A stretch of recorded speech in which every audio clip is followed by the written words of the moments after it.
Bayan Nita Hess, burnunu Pullman penceresine yasladı. Ve ovaların ifadesiz yüzüne, bir hevesle baktı.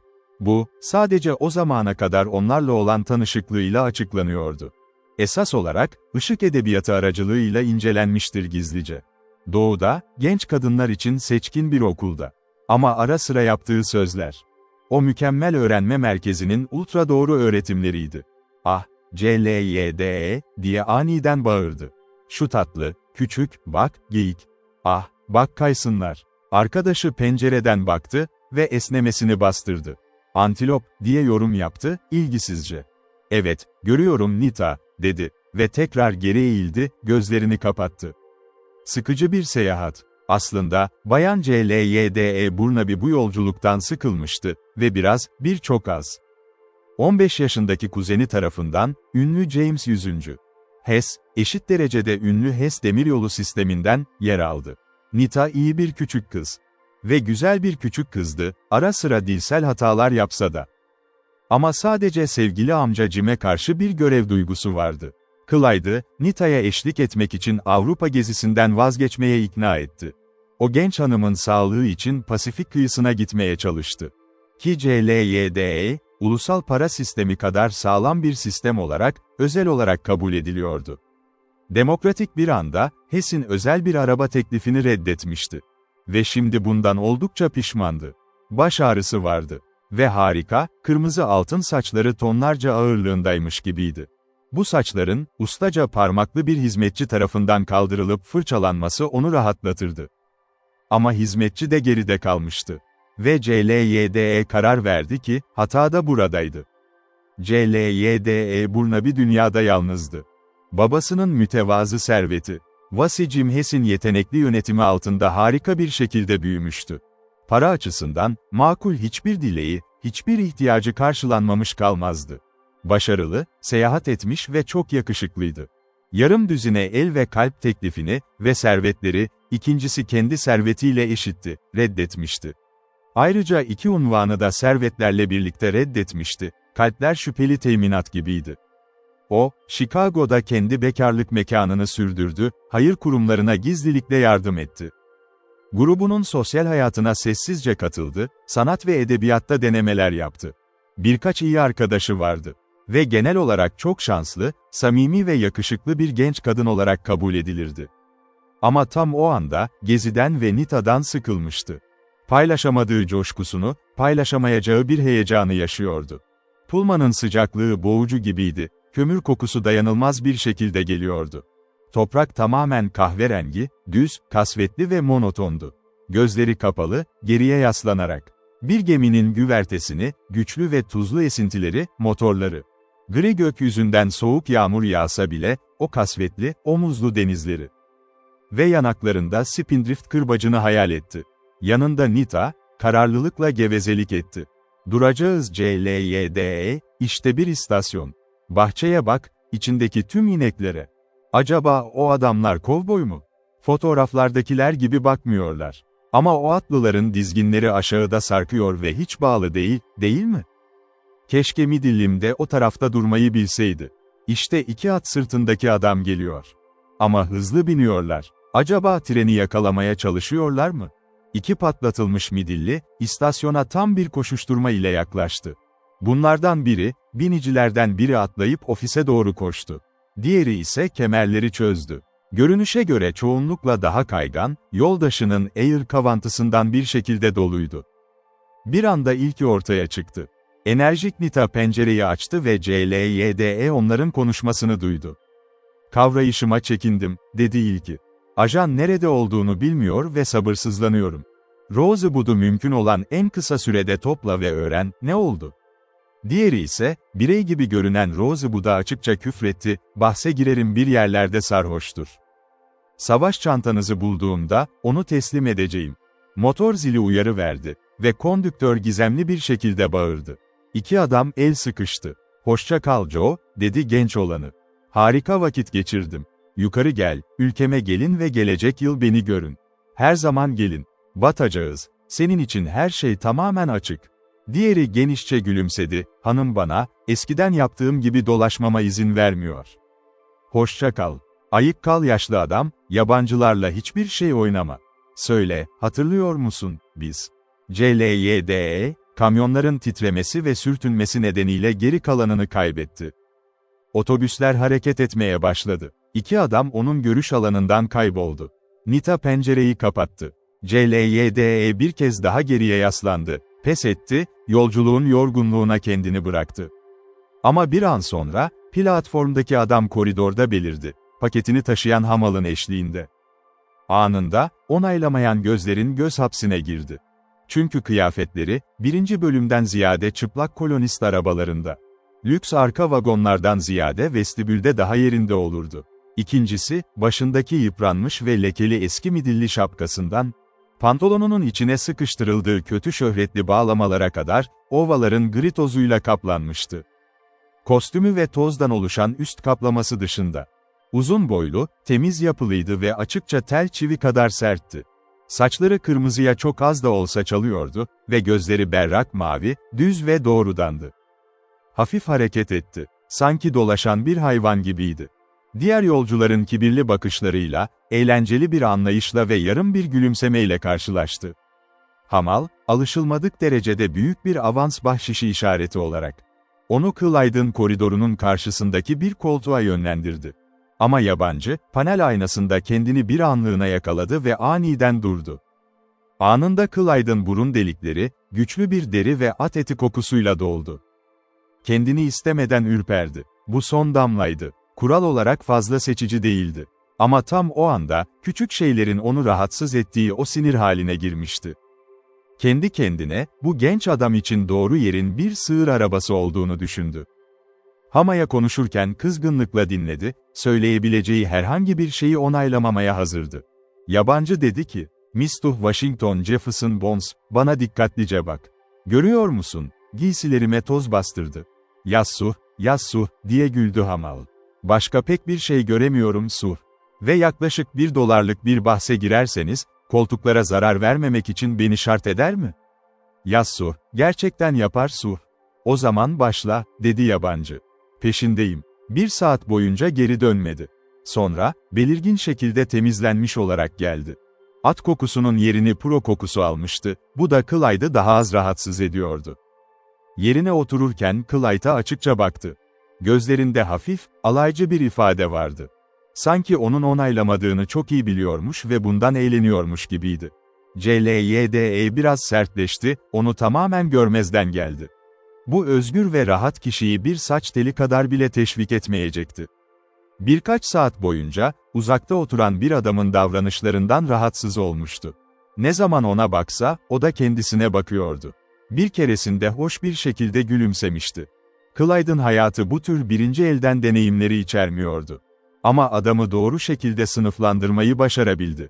Yine de, kesin olarak şikayet edecek bir şey yoktu. Şimdi bu kişi ayağa kalktı ve koridordan aşağı indi. Elinde bir kitap vardı, yanında durdu. "Affedersiniz," dedi. "Buna bakmak ister misin?" "Hayır, teşekkürler," diye soğuk bir şekilde yanıtladı CLYDE. "Kötü değil," diye ısrar etti adam. "Onu sana bırakacağım." "Teşekkür ederim, istemiyorum," dedi CLYDE. Ama adam, aldırış etmeyen bir gülümsemeyle kitabı yine de kucağına bıraktı. "Bir göz at," dedi. "Sonra alırım." Clyde'ın öfkeli reddine aldırmadan, koridordan sigara bölmesine doğru yürüdü. CLYDE, her iki yanağında parlak bir öfke noktasıyla Nita'ya döndü. "Sanırım kondüktörle konuşacağım. Çünkü çok güzelsin," dedi Nita, geniş bir deneyim tavrıyla. "Neredeyse aynı şey benim başıma geldi. Geri döndüğüm üniversitede, kasabada yani, bir çocuk vardı. Ama belki de hiçbir şey söylememem daha iyi olur. Gerçekten çok cesurdu." CLYDE onu takip etti, dudakları sertti ama gözleri ifadelerini gizliyordu. "Affedersiniz," dedi koridorun karşısındaki adam. CLYDE bir kez daha öfkeyle donup kaldı. Seyahatlerinde daha önce hiçbir eskorta ihtiyaç hissetmemişti. "Bir daha asla," dedi kendine. Tek arkadaşı olarak sadece 15 yaşındaki bir çocukla yalnız seyahat etmeyecekti. Yeni suçluya kibirli bir bakış fırlattı. Adam etkilenmeden gülümsedi. "Öyle bir şey yok," diye reddetti adam, sanki onun düşüncelerini okumuş gibi. "İstemezsen o kitabı alırım. Onu benden geri alabilir." Uzun bir kolunu uzattı ve adama teşekkür etti. O da ona mekanik olarak kitabı geri verdi. Hemen açtı ve okumaya başladı. Ve o donör geri döndüğünde, hala kitabın içine kapılmış durumdaydı. O beyefendi, kibirli bir şekilde Clyde'ın yanında belirdi, varlığının farkında değilmiş gibiydi. "Sen, iyi, diye başladı. O anda koridorun karşısındaki adam ceketinin kolunu kıpırdattı. "Bana bıraktığın kitabı mı arıyorsun?" diye rahatça sordu. "Al, öyleyse." Diğeri ona huzursuz bir şaşkınlıkla baktı. "Ben, evet, söyledin," diye araya girdi koridorun karşısındaki adam. "Neyse, sen düşünmeyi amaçlamıştın. Bir dakika düşünürsen hatırlayacaksın. Onu bu genç hanımla bırakmadın, çünkü onu tanımıyorsun. Ve sen de istenmeyen yerlere karışan bir adam değilsin.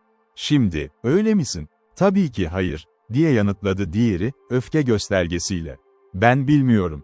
"O zaman sorun değil," dedi yabancı sessizce. "İşte kitabın. Ve işte senin yerin. Ve daha fazla hata yapma."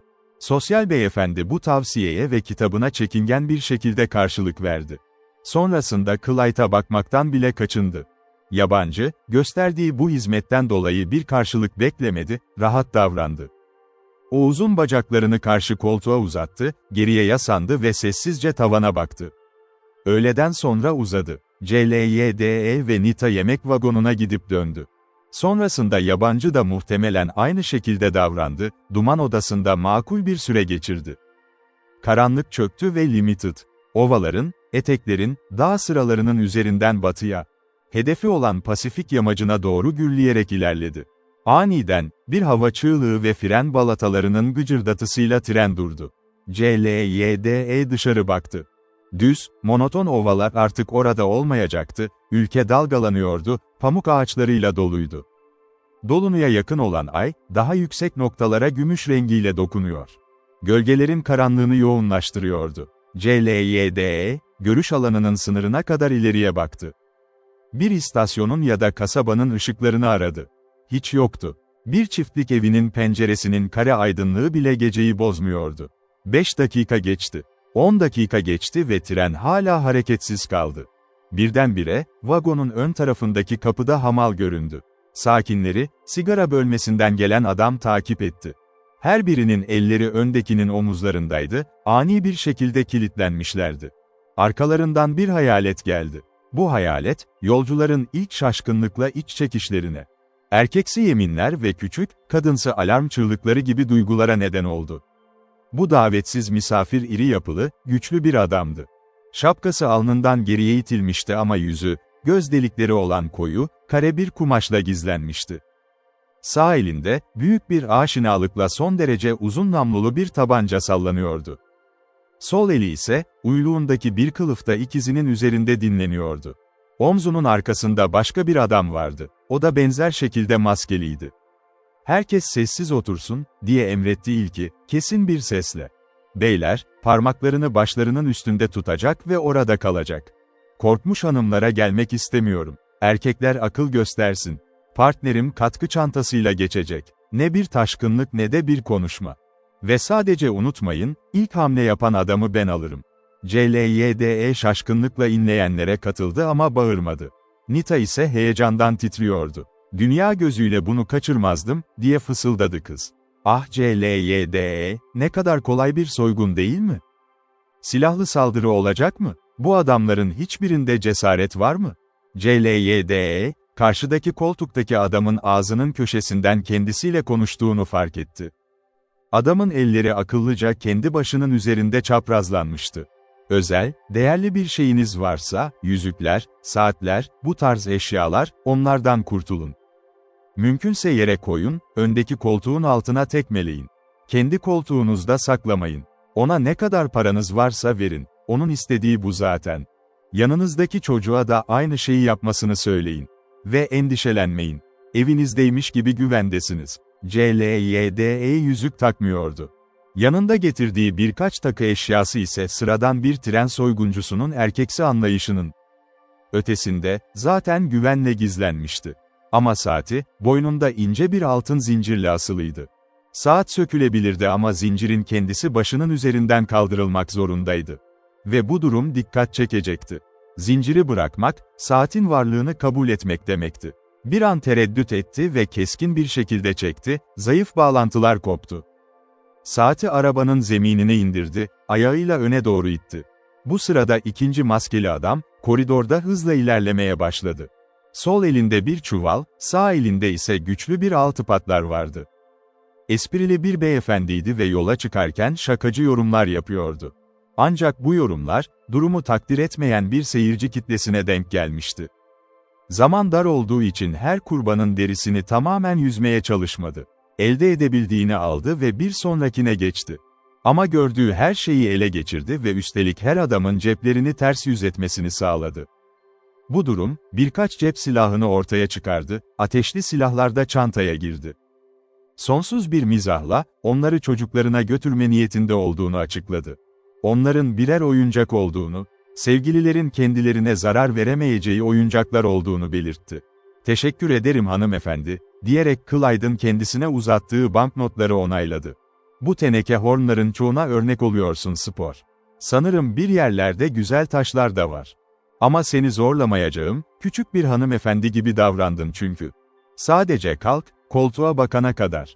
Şimdi ortak," diyerek koridorun karşısındaki adama döndü, "tatlıyı yapacak olan sensin. O kişi çok zayıf bir rol yaptı, üzgünüm, gidemem. Merkez daha güçlü, yaşlı adam. Beni maaş günleri arasında, yanlış uçta yakaladın."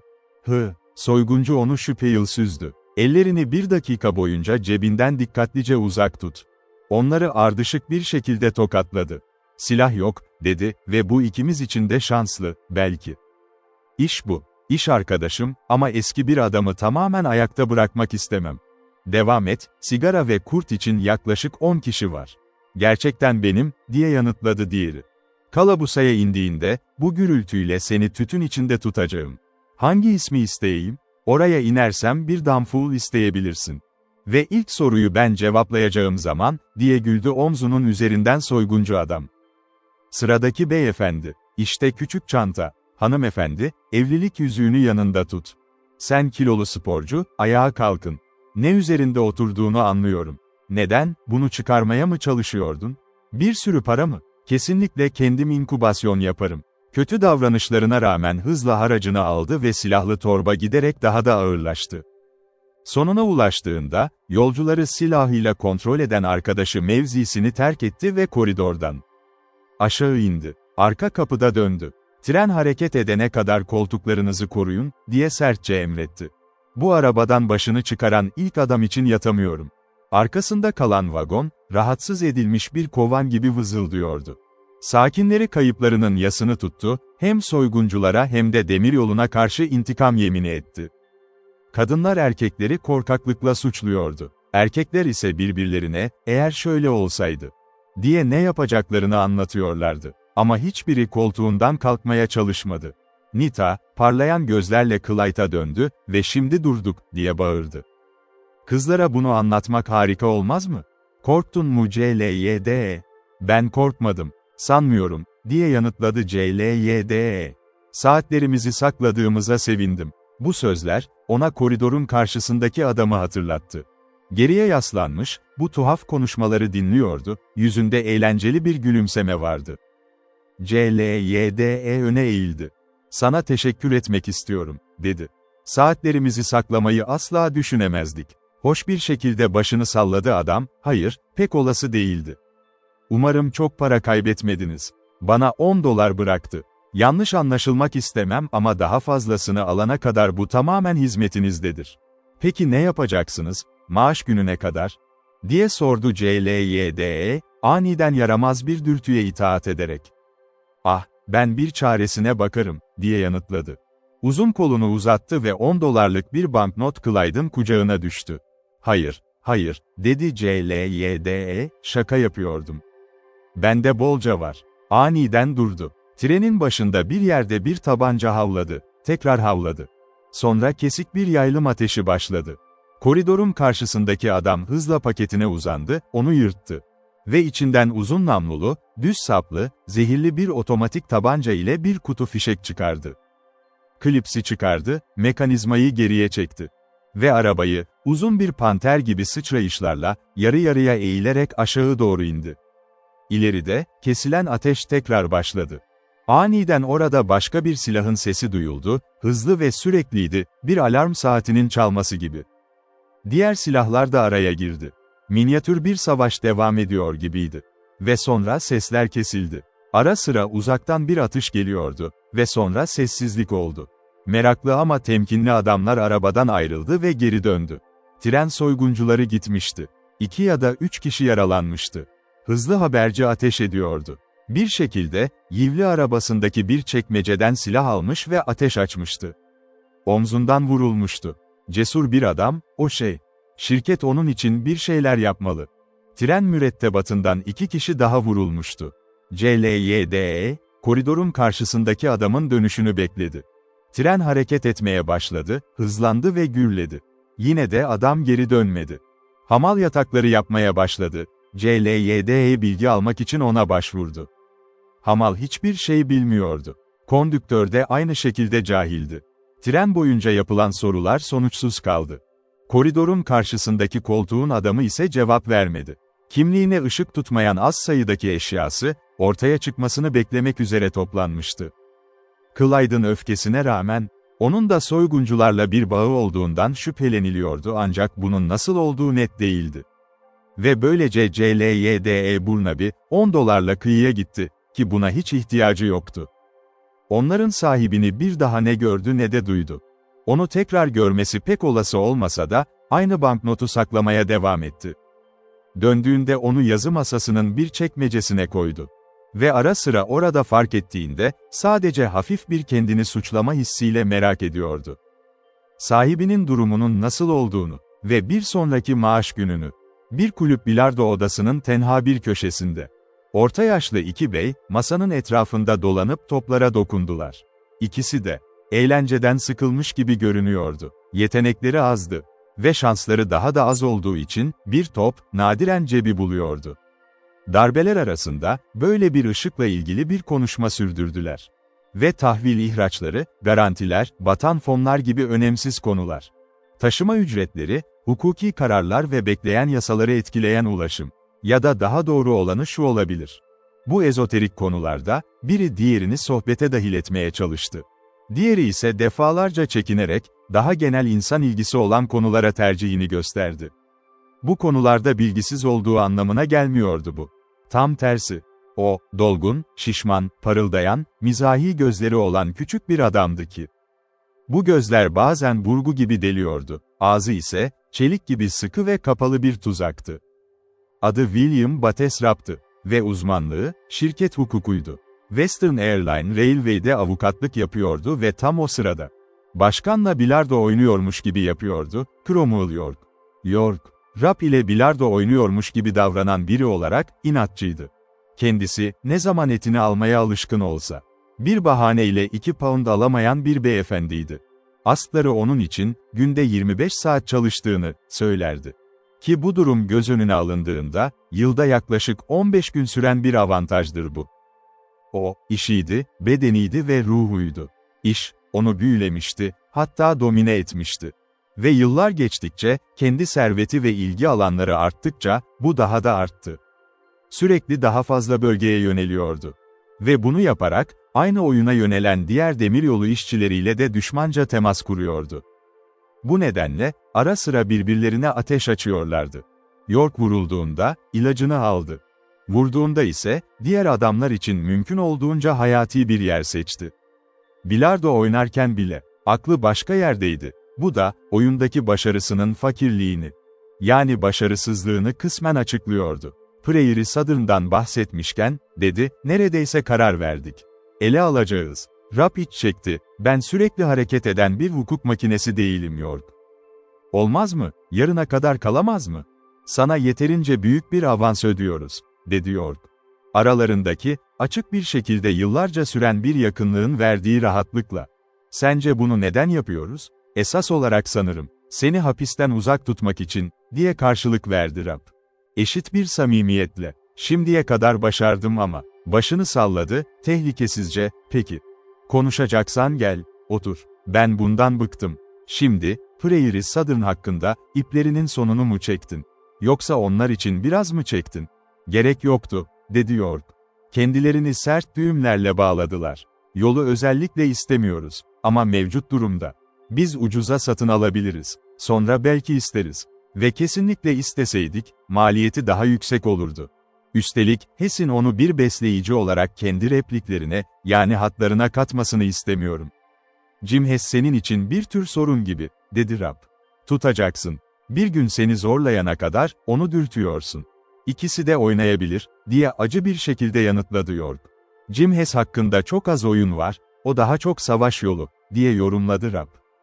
O zaman en kötüsünü halledelim. Var, anladığım kadarıyla. Bu Prairie Southern'dan 300 mil daha kısa yol, eteklerine yakın bir yerde uzanır. Ülke, henüz bir şey büyütmüyor. İnşasının tek nedeni, bir kömür madeni patlamasıydı, bu da söndü. Bağlanma ayrıcalığı, yolsuz küçük bir yasama organında şimdiye kadar yapılmış. En utanç verici kötü lobi örneklerinden biriydi. O, doğuşundan itibaren siyasi bir skandaldı. Bir kalabalıkla yüklenmiş hisse senetleri vardı. Hiçbir zaman ödeme yapmadı. Ve muhtemelen hiç ödeme yapmayacak. Biliyorsun, bu şeyleri ben de senin kadar iyi biliyorum. Neden istediğini bir anlasam, asılacağım. Eğer biz almazsak, başkası alacak, dedi York. Keşke işlerine dahil olsan. Ve ne tür bir yasal sağlık belgesi olduğunu bir görsen. Muhasebecilerimizi, mali işlerin başına koyuyorum. Peki, dedi Rob. Onlara bir sağlık raporu vereceğim. Bir pestil evi kaydı, yani karantina hastanesi kaydı gibi. Borçlu borçları şok edici. Ve aleyhlerinde bekleyen her türlü dava var. Sana bir şey söyleyeyim, dedi York. Büyük bir arazi hibeleri var. Ki o arazi değersizdi. Değersiz olması gerekiyor, diye düzeltti York. Rob, başını bir terrier gibi eğdi. Aniden, umut vadeden büyük bir fare deliği fark eden bir terrier gibi, buyurun, dedi. Bu toprak, diye açıkladı York, kuru kuşakta. Prairie Southern tüzüğü verildiğinde, hiçbir değeri olmaması gerekiyordu. Böylece hükümet, o günün cömertliğiyle davrandı. Aslında arazi, iyi sulama yapıldığında verimlidir ve sulanabilir. Ya da çoğu sulanabilir. İyi olduğunu nereden biliyorsun? Orada, birinci sınıf çiftlikler var. Eğer öyleyse, neden Prairie Southern bu arazileri piyasaya sürmüyor? Paraya ihtiyaçları var. Reklam ya da satış makineleri, yani organizasyonları yok. Ve bir sulama sistemleriyle kredileri de yok. Beklemeye tahammülleri yok. Rob düşündü, bu topraklar için bolca su var mı? Bu bir soru, diye itiraf etti York. O taraftaki ana su, Coldie Stream adı verilen bir nehirdir. Çiftçilerin su kayıtları var, ki bu, dava açabileceğimiz her şeyden önceliklidir. Yeterli olabilir mi? Bilmiyorum. Bu kesinlikle kesinleşmeli. Ama eğer bu eşyalar, yani araziler sulanabilirse, satılabilir. Arazi departmanımız, sonrasına bakacaktır. Günümüzde neredeyse her türlü sulama arazisi, altın tuğla gibi satılabiliyor. Dedi Rob, alaycı bir şekilde. İtiraf ediyorum ki, sizin arazi departmanında oldukça iyi dolandırıcılar var. Piyasaya, tamamen meşru olmayan hiçbir teklif sunmadık, dedi York, onurla. Neye, meşru, dediğine bağlı, dedi Rob. Bazı arazi reklamlarını okudum. Eğer bir prodüksiyon yoluyla hisse sattıysanız. Hayır, daha doğrusu, bunun için hapis cezası alırsınız. Suçlamayı iyi biliyorsun. Seçilmiş fotoğraflara ve güzel kaleme bağlı olan, dönüm başına yıllık verimlerin fotoğraflarına inanan insanların eşyalarını, paralarını boşaltıyorsunuz. Tabii ki, araziyi görmeden satın alan her adam, tam olarak hak ettiği türden bir araziyi alır. Ben bunu hiç eleştirmiyorum. Sadece oyunun temel bilgilerini bildiğimi belirtiyorum. O zaman bize oynamamızda yardım et, dedi York. Prairie Southern'a bir bak. Ve paramızın karşılığında ne alacağımızı da belirt. William Bates Rapp bunu yaptı. Çeşitli karmaşık ve teknik taraflarla dolu belgeleri inceledi. Ölü Prairie Southern'ı, güçlü Western Airline'ın bagajına yerleştirdi. Ardından, elleriyle büyük bir tasarıya eşlik eden, özenle yazılmış bir mektubu uyguladı, maliyetleri ödedi. Ve konuyu aklından çıkardı. Çünkü bu, sadece, bir dizi önemli işlem arasındaki sıradan bir işlemdi. Daha sonra, havayolu uzmanları, zavallı Prairie Southern'ın cesedine indiler. Üzerindeki etle, yani varlıklarıyla ne yapılması gerektiğini görmek için kemikleri incelediler. Ve sonuç, oldukça tatmin edici oldu. Trafik önemsizdi ama iyileşme belirtileri gösteriyordu. Toprak açlığı, ucuz toprakların tükenmek üzere olduğu haykırışıyla korkan insanlara karşı bir fırsat kapısıydı. Birçoğu, değersiz dönümleri satın almaya adeta zorlandı. Ve bunu, bir arzuyla değil, gecikirlerse hiçbir şey kalmayacağı korkuyla yaptılar.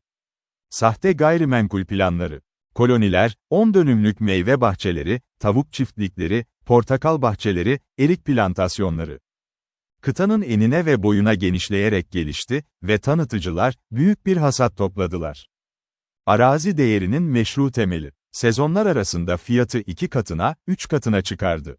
Bu, enflasyonun, kanıtsız taleplerin ve geleceği indirimle satma dönemiydi. Şehirden gelen erkekler, pratik çiftçilerin üzerinde açlıktan öldüğü boş dönümlük arazileri, kolay bir kazanç ve sağlıklı bir yaşam tarzı umuduyla satın aldılar. Ve bu delilikte, eski Prairie Southern hibesi olan, bir zamanlar değersiz olduğu düşünülen o bozkır toprakları. Cromwell York'un öngörülü beklentilerinin, hatta kendisinin bile üzerinde bir değere ulaştı. Çünkü su verildiğinde, gerçekten çok iyi topraklardı ve Western Airline, onları su garantisiyle satmaya hazırdı. Bu zaman aldı ve Prairie Southern'ın satın alınmasından 2 yıl sonra gerçekleşti. York, artık biraz daha gri saçlı ve biraz daha diktatörceydi. Bir sabah, öncesinde sekreteri tarafından kendisine bir kart verildi. Kaşlarını çattı. İsim tuhaftı. Bu Casey Dunn kim ve ne istiyor? Görünüşe göre Dunn, onu, o sırada oldukça iyi devam eden Cold Stream sulama projesiyle bağlantılı olarak görmek istiyordu. Orada, çevrede mülk sahibiydi. Ayrıca, bazı diğer çiftçileri de temsil ediyordu. Avukat mı, diye sertçe sordu York. Sekreter öyle düşünmediğini söyledi. Onu içeri al. Dunn içeri girdiğinde, York hemen evraklarından başını kaldırmadı. Bu, genel bir etki yaratmak içindi. Baktığında farkına vardı, o adamı ölçerken. Kendisi de ölçülüyordu, öyleydi. Casey Dunn, açık hava atmosferini taşıyordu. Derin bronzluğundan dolayı boynu, yakasının beyazıyla şaşırtıcı bir kontrast oluşturuyordu. İnce, kaslı kahverengi elleri, rüzgar ve güneşin simgesini, açık havadaki faaliyetlerin izini taşıyordu. Kıyafetleri yeniydi, mükemmel şekilde oturuyordu ve kaliteli bir materyaldendi. Ama garip bir şekilde, her ne kadar resmi giyinmiş olsa da, insanın içinde daha kolay, daha gayri resmi giysilere alışkın olduğu izlenimini bırakıyordu. Tavrı tamamen kendine güvenen cinstendi. Ne bir hayranlık, ne de bir utanç gösteriyordu. Bu durum, York'ta başlangıçta olumsuz bir izlenim bıraktı. "Oturun Bay Dunn," dedi. "Sana 5 ya da 10 dakika verebilirim. Daha fazla değil. Size nasıl yardımcı olabilirim? O zaman, zaman sınırını biraz uzatmanı isteyebilirim," dedi Dunn. York eski bir dostmuş gibi gülümsüyordu. "Başlangıçtan başlayayım. Sonra geri dönmek zorunda kalmayacağım. Aşağıda yaşıyorum. Cold Stream'de. Eski Prairie Southern hattı üzerindeki.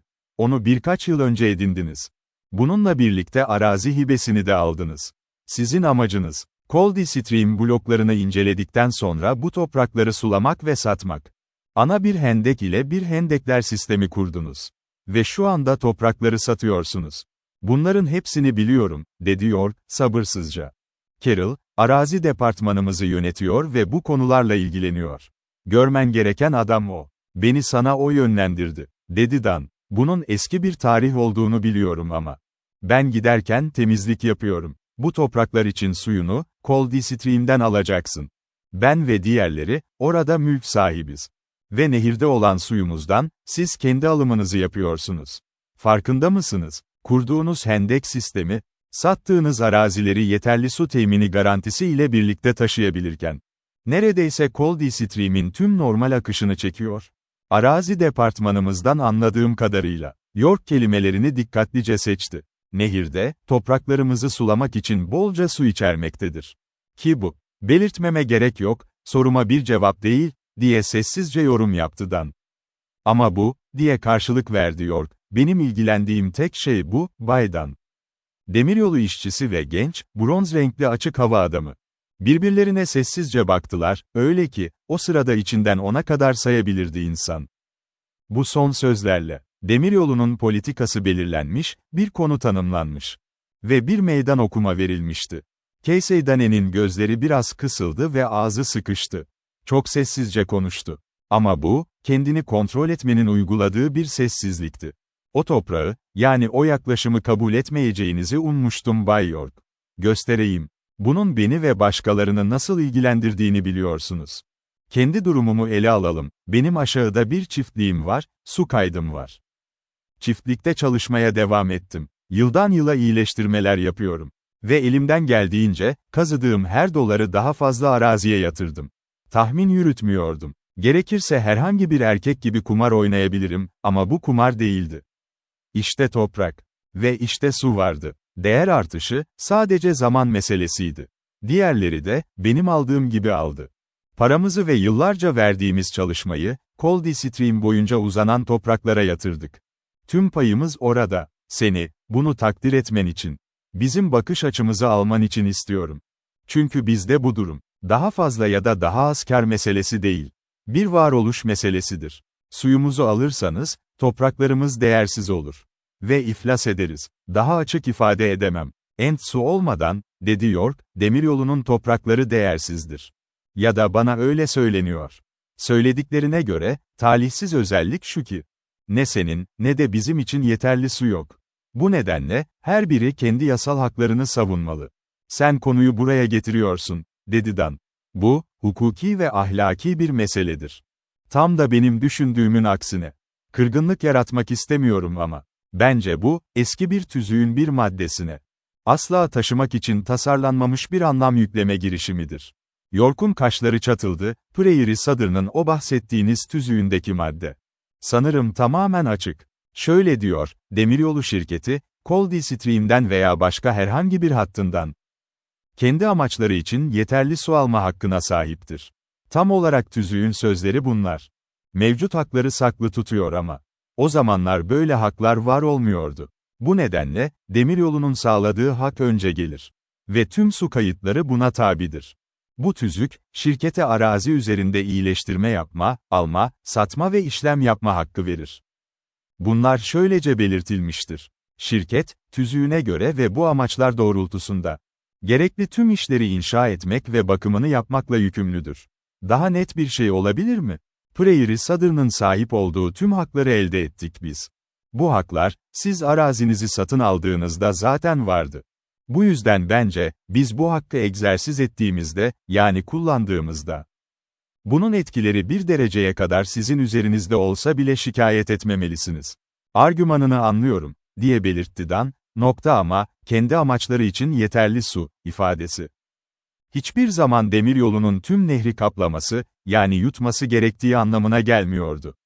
Sence ne demek istediler? Herhangi bir mantıklı adamın düşüneceği şeyi. Trenlerinizi çalıştırmak, tanklarınızı doldurmak. Ulaşım işinizle ilgili herhangi bir şekilde kullanmak için yeterli su alabilirsiniz. Ve buna kimse itiraz etmeyecektir. Ama tüm bir nehri sulama için yönlendirmeyi taahhüt ettiğinizde ve onları satmaya kalktığınızda, fazla ileri gidiyorsunuz. Bu, bir emlak şirketinin işidir. Bir demiryolu şirketinin değil. Cromwell York. Şirket danışmanı olan 3 seçkin kişinin bu konuda oy birliğiyle verdiği görüşleri almış olarak, hoşgörülü bir şekilde gülümsedi. Siz avukat değilsiniz Bay Dan. Hayır. Ben de değilim. Ama bu madde devredildi ve size şunu söylüyorum. Hakkımız tamamen dahil, yani geçerlidir. En iyi hukuki görüşe göre, tüzük davayı tamamen kapsamaktadır. Ama bu tüzük verildiğinde, kimse sulamayı düşünmemişti, diye itiraz etti Dan. Toprağın değersiz olması gerekiyordu. İşte bu yüzden Prairie Southern bu kadar büyük bir arazi hibesi aldı. Bunu biliyorsun. Bunun davayla bir ilgisi yok. Konuya odaklanalım. Senin, şimdiye kadar şikayet edecek bir şeyin var mı? Şu var, dedi Dan, kısaca. Bir tüzüğün var ve onun sana nehirdeki tüm su üzerinde hak verdiğini söylüyorsun. Hepsini taşıyacak kadar büyük hendekler inşa ediyorsun. Onu yönlendirmek için bir baraj inşa ediyorsun. Ve onu, ekildiği takdirde hepsini gerektiren bir araziye satıyorsun. Niyetini itiraf ediyorsun işte. O baraj inşa edildiğinde ve o hendekler dolduğunda, bizim çiftliklerimiz kurumalı. Bu bizim yıkımımız demektir. Acı ile yaşıyoruz, ama sen yine de bize ne için şikayet ettiğimizi soruyorsun. Sana neredeyse hiç güvence vermeme gerek yok, dedi York. Ta ki biz suyu almak zorunda kalmayana dek. Bu yeterince iyi değil, diye karşılık verdi Dan. O tehlike üzerimizde asılı dururken. Biz çalışıp çiftliklerimizi geliştiremeyiz. Böyle bir güvencenin, kesinlikle hiçbir pratik değeri yoktur. Sana verebileceğim tek şey bu. Casey Dan, işlerin, beklediği gibi sonuçlanacağını gören biri olarak başını salladı. O zaman, doğal olarak seninle savaşmak zorunda kalacağız. İstediğin gibi, dedi York, kayıtsızca. Kaybedeceksin, hepsi bu. Senin için daha fazlasını yapamam. Hissedarlarıma karşı görevim. Eğer yasal olarak yapabilirsem, o toprakların değerini artırmaktır. Keşke senin bakış açını öğrenebilsem, dedi Casey Dan. Ve ilk kez sesi sakinliğini kaybetti, öfkeyle titreşmeye başladı. Bir hak gasp edeninkinden, ya da bir hırsızınkinden ne kadar farklı olduğunu bilmek isterim. Sen de benim kadar iyi biliyorsun ki, o suyu almaya hiçbir dünyevi hakkın yok. Eski bir tüzüğün ifadesindeki dikkatsizliği sömürdüğünü biliyorsun. Biliyorsun ki bu durum, Tanrı'nın unuttuğu bir diyara tek bir doları olmadan gidip, kahverengi, vahşi doğanın boğazından kurtardığı alanla durgunluğa kadar savaşan insanların tam bir mahvoluşu anlamına geliyor. Erkekler, yıllarca süren emekle ve yoksullukla ülkeye olan inançlarını destekleyenler. Patikaları açan, hendekleri kazan ve toprağı kanıtlayan, onu var eden kişiler. Ve sen, sulanan topraklara biraz ekstra gelir, yani stok koyacak kadar cesaret ediyorsun. O adamların evlerine karşı. Bazıları artık yaşlı olan o insanların, eşlerinin ve çocuklarının emeklerinin meyveleri üzerindeki haklarına karşı. Demiryolu işçisi, onu sessiz bir eğlenceyle inceledi. Bu durum ona, müşterisinin yanlışlarına içerleyen, çok genç bir kırsal avukatın dolaylı öfkesi gibi gelmişti. Sen, diye sordu, sessiz ve alaycı bir tonla. Patikalar ve hendekler kazıp zorluklara katlandın mı? Eğer öyleyse, görünüşe göre seninle aynı fikirde olmak gerekecek. Casey Dan'un mavi gözleri kısıldı ve sesi tek bir seviyeye indi. Çenesinde çirkin bir ifadeyle, masanın karşısında öne doğru eğildi. Ne kadar güçlü, ne kadar inatçı olduğumu bilmek istersen sana söyleyeceğim. Dedi, çıldırmış gibi bir tonla. 34 yaşındayım. 15 yaşımdan beri kendi geçimimi kendim sağlıyorum. Zorluydum. Çünkü zorundaydım ve bazen, yeterince alçalmak zorunda kaldım. Aç kaldım, kabardım ve senin adını bile duymadığın yerlerde dondum.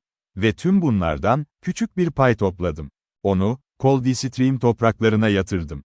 Sence bunu, bir kavga vermeden almana izin mi vereceğim? Ben öyle biri değilim. Kendisi de asla pes etmeyen York. Masasında düşünceli bir şekilde ritim tuttu. Bu, onun anladığı ve takdir ettiği bir duyguydu. O bir dövüşçüydü. Ve karşısındakinde bir ruh akrabası tanımıştı.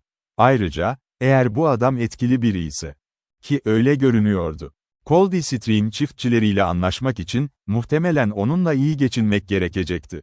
Hiçbir şansın yok, dedi. Sana bunu açıkça söyleyeceğim. En iyi hukuki danışmanlığa sahibiz ve konumumuz oldukça tartışmasız. Öyle olmasa bile, iflas etmenize itiraz edebiliriz, yani buna yol açabiliriz. Yine de, bize en azından bir hakkınız, yani payınız olduğunu kabul ettirmek isterseniz, belki de varlıklarınızı makul bir fiyata devredeceğinize inanabiliriz. Bu bir donma oyunu, diye yanıtladı Dan, açıkça. Bizi satmaya zorluyorsun. Ve sonra topraklarımızı kendi hendek sistemine dahil edip, %1000 kar temizliyorsun. Olmaz. O ülkeyi biz var ettik, kanıtladık ve biz, kendimize fayda sağlayacağız. Bu teklifi sadece sana yapıyorum, dedi York. Diğerleri umurumda değil. Onların topraklarını istemiyoruz. O zaman neden benimle bir anlaşma yapmaya çalışıyorsun, diye boğuk bir sesle haykırdı Casey Dan. Eve gidip komşularıma, demiryoluna karşı çıkmanın hiçbir yolu olmadığını ve hepimizin yapabileceği en iyi şeyin, elde edebileceğimiz şeyler karşılığında satıp gitmek olduğunu söyleyeceğimi mi düşünüyorsun? Ve sonra ağzımı kapalı tutup, diğerlerinden daha fazlasını alacağımı mı? Öyle bir şey yok, diye sertçe kesti York. Düşüncelerinin bu şekilde sade bir İngilizceyle yüzüne vurulmasından hoşlanmamıştı. Teklifim iyi niyetle yapılmıştı ama. Geri çektim. Toprağını koru o zaman ve şeytan bana iyi bir şey yapar sanırım, dedi Casey Dan. Şapkasını alıp ayağa kalktı, pekala Bay York. Artık nerede durduğunu, neyi savunduğunu biliyorum. Ve bizim durumumuz şu, hiçbirimiz. Tek bir dönüm arazi satmayacağız, tek bir ayak bile gerilemeyeceğiz. Toprağımızı koruyacağız. Ve kendi suyumuzu koruyacağız. Bir şekilde. Sana verebileceğim en iyi tavsiye. İyi bir avukata görünmek, dedi York. Tavsiyene kulak vereceğim, diye yanıtladı Dan. Ama bizim bir avukat tavsiyesine uyup uymayacağımız. Tamamen başka bir konu. Bununla ne demek istiyorsun, diye sordu York. Yani, dedi Dan. York'un sinir bozucu bulduğu, o alaycı tavrını tamamen geri kazanarak. Ki biz, benim geldiğim yerde hukuk konusunda pek güçlü değiliz. Bazılarımız, yanımızda taşıdığımız yasalarla da oldukça iyi idare ediyordu. İyi günler Bay York. Tren deneyiminin üzerinden, tam bir yıl geçmişti.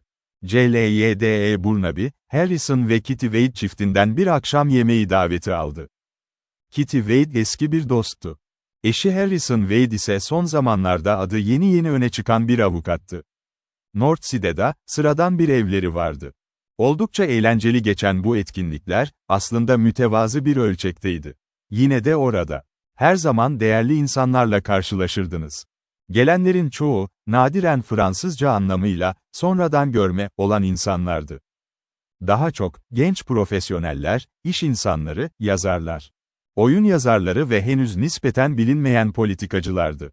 Ama herkes bilirdi ki, birkaç ay ya da birkaç yıl sonra, bu isimlerin çoğu muhtemelen ünlü olacaktı.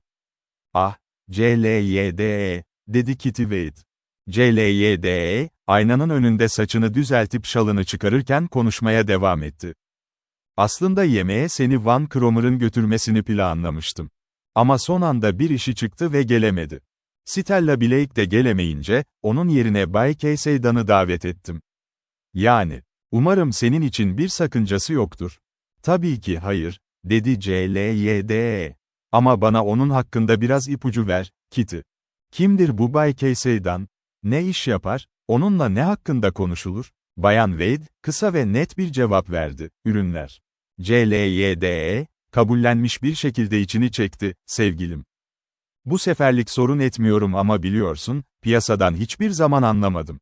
Mayıs buğdayı, Eylül opsiyonları, savaşlar, savaş söylentileri. Ya da havanın fiyatlar üzerindeki etkisi. Büyük bir hasat olasılığı ya da kıtlık riski. Bunlar benim için her zaman birer gizem olarak kalacak. Ama Bay'dan bir aracı değil, dedi Bayan Wade. O, bir çiftçi. Bir çiftçi mi? CLYDE bu kelimeyi. Tıpkı ev sahibinin kendisine bir Zulu ile eşleşeceğini söylediğinde. Kullanacağı bir tonla tekrar etti. Bayan Wade güldü. Öyle, eski çiftlik, türünden değil, canım. Sanırım bu benim doğu yetiştirilme tarzımdan kaynaklanıyor, direkt, çiftçi, demeliyim. Rockies dağlarının yakınlarından geliyor. Sanırım buğday ve saman yetiştiriyor, sığır besliyor. Ve, ah işte, çiftçilerin yetiştirdiği başka ne varsa. Ah, dedi CLYDE şüpheli. Peki, aşırı batılı biri mi? Sohbet boyunca sürekli, Tanrı'nın kendi ülkesi, ya da, fırsatlar diyarı, gibi basmakalıp laflar mı edecek, bana arazi satmaya çalışacak mı? Hem, kaç yaşında? Onu daha önce hiç görmedim, diye yanıtladı Bayan Wade. Harrison'a bir keresinde büyük bir iyilik yapmıştı. Ona topraklar hakkında bazı önemli bilgiler vermişti. Harry, onun büyük tabancalar ya da mahmuzlar takmadığına, yemeğini silahıyla ya da bıçağıyla yemediğine dair bana güvence verdi. Aslında, oldukça düzgün bir karaktermiş. Ama yine de istersen, seni başkasıyla eşleştirebilirim. Ah, hayır, dedi CLYDE. Baydan çok iyi olacaktır. Sanırım onu bir borsa komisyoncusuna tercih ederim.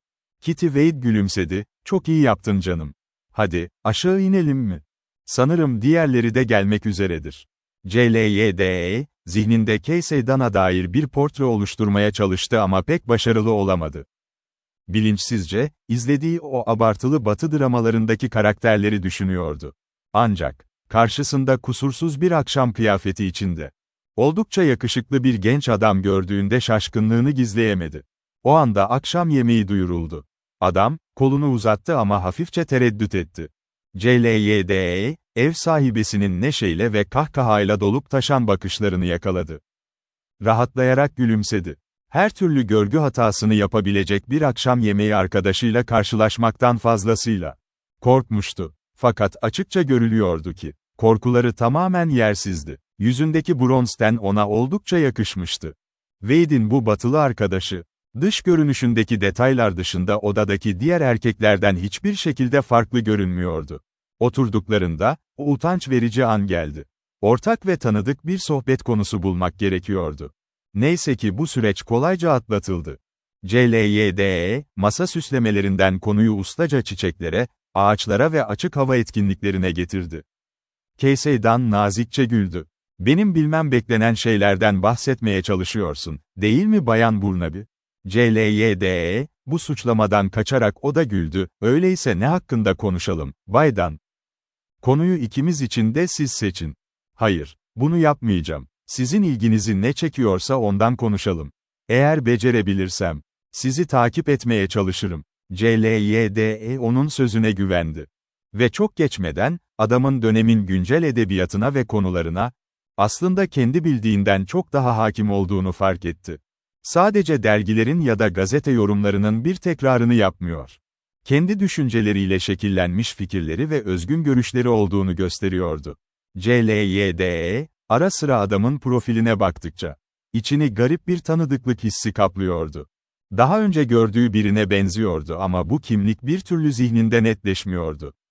Konuşmaları yavaş yavaş daha kişisel bir hal aldı. Dan bir hikaye anlattı ve bunu gerçekten çok iyi başardı. Batı'yı anlatırken Doğu ile rahatsız edici kıyaslamalara girmiyordu. "Gerçekten bir istisnasınız," dedi CLYDE ona. "Ortalama bir Batılı, kendisini çok üstün bir canlı olarak görür. Doğu'ya her zaman tepeden bakar ve buraya geldiğinde Doğululara karşı küçümseyici bir yaklaşım sergiler." Dan güldü, birinin Chicago'nun doğuda olduğunu kabul etmesi rahatlatıcı. "Hayır, Batı ile övünmeyeceğim. İyi bir ülke. Ve doğunun koşullarına yaklaştıkça daha da iyi olacak. Biz henüz gelişmedik. 20 yıl sonra, ah, işte oradasınız," diyerek sözünü kesti CLYDE. "Bir Rus'u kazıyın, altından tartar çıkar derler. Ben de sizi bir istisna olarak kabul etmiştim." Dan güldü, "Suçumu kabul ediyorum. Bu mikrop havada var, hepimizde mevcut. Ama bizi suçlayabilir misiniz? Batı'yı hiç biliyor musunuz? Sadece trenden gördüğüm kadarıyla. Size her şeyi anlattım işte.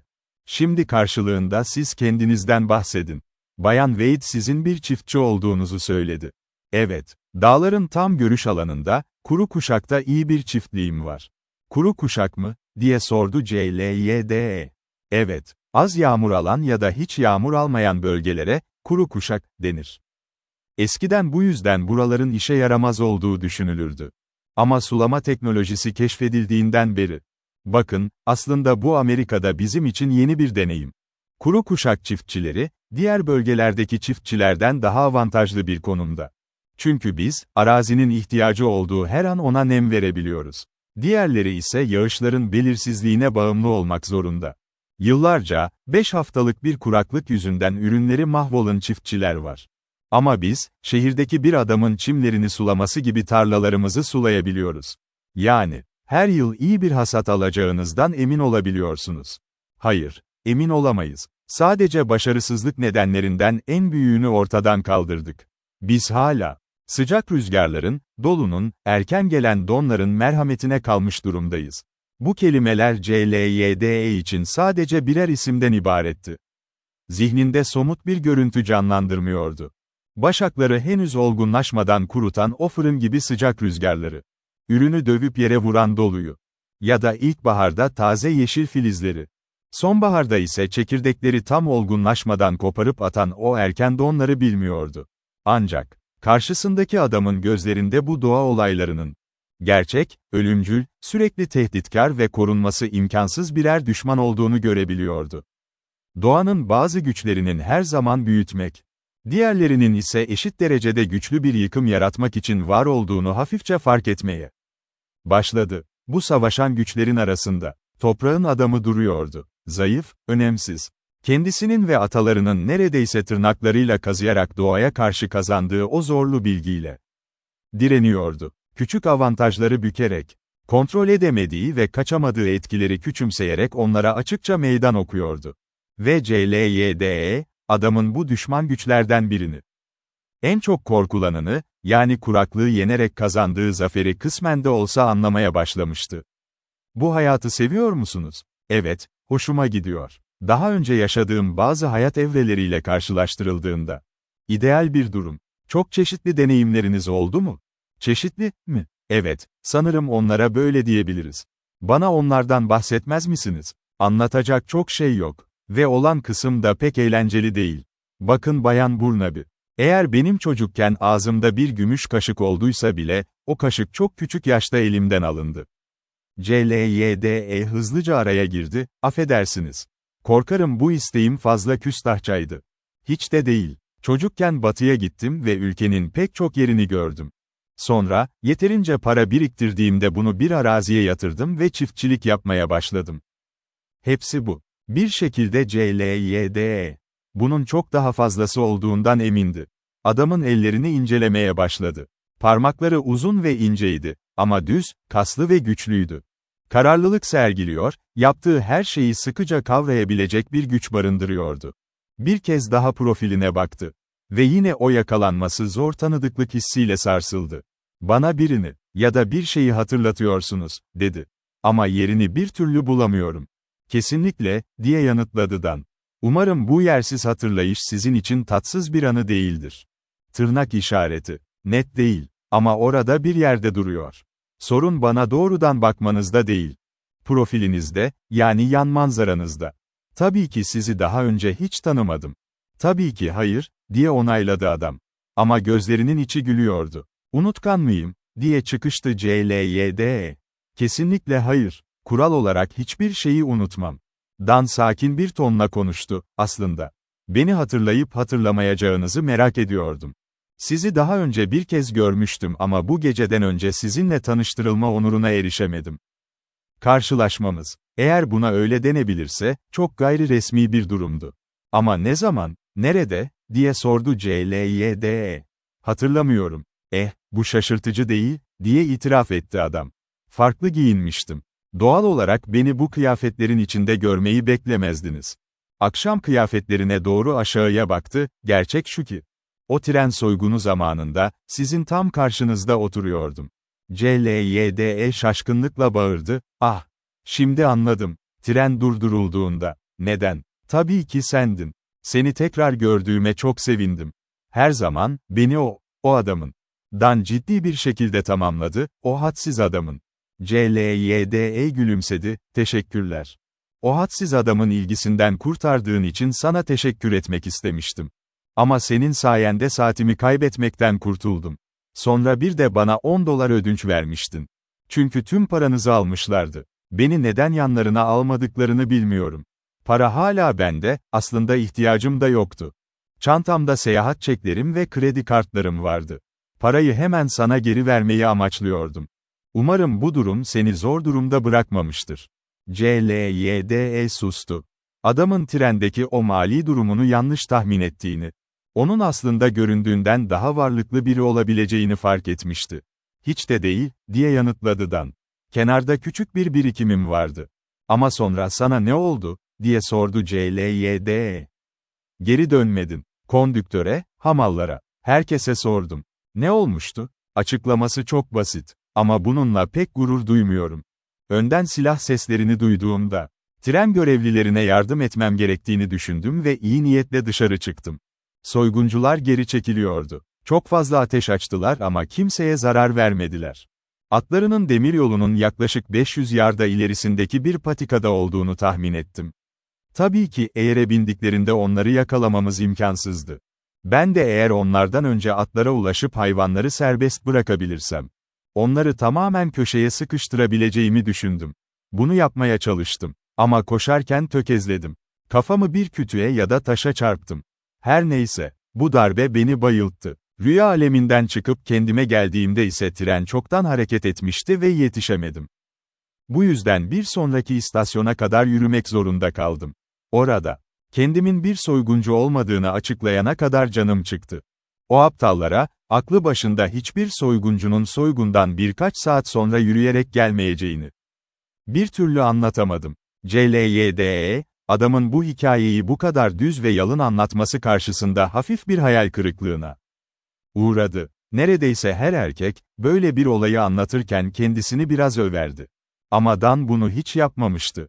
Kendini en çıplak gerçeklerle sınırlamıştı. Kötü bir hikaye anlatıcısınız, Bay Dan. Gerçekten, işin özü bu kadar, diye yanıtladı adam. Karşılaştık, tutuştuk. Onlar kaçtı, biz koştuk. Ya da en azından ben tökezlediğim için öyle oldu. Bayan Wade ayağa kalktı. CLYDE, Dan'a dönerek, promuzu içtikten sonra konuşmamıza devam ederiz. Eğer isterseniz, dedi. Ben de tam bunu soracaktım. Umarım Wade'in proları küçüktür. Kadınlar odadan çıktıktan sonra, Harrison Wade sandalyesini Dan'ın yanına doğru çekti. Senin konun üzerinde düşündüm Casey. Ve ne kadar çok düşünürsem, o kadar az hoşuma gidiyor. Demiryolu şirketinin parasıyla ve nüfuzuyla desteklenen o tüzük. Üstesinden gelinmesi çok zor bir şey olacak. Cesaretimi bozmak istemem ama sana ve komşularına verebileceğim en iyi tavsiye şu. Topraklarınıza adil bir fiyat koyun ve bunları demiryolu şirketine devredin. Ama satmak istemiyoruz Wade. Bir tedbir kararı ya da başka bir şey çıkartıp onların operasyonlarını durduramaz mıyız? Hayır. Maalesef hayır. Gerçek bir su hakkı ihlali gibi, somut bir şikayet konusu olmadan dava açamazsınız. Ve haklarınızın tartışmasız olduğunu kanıtlayamazsanız tedbir kararı da alamazsınız. Bu tüzüğün öncelikli olup olmadığı belirsiz.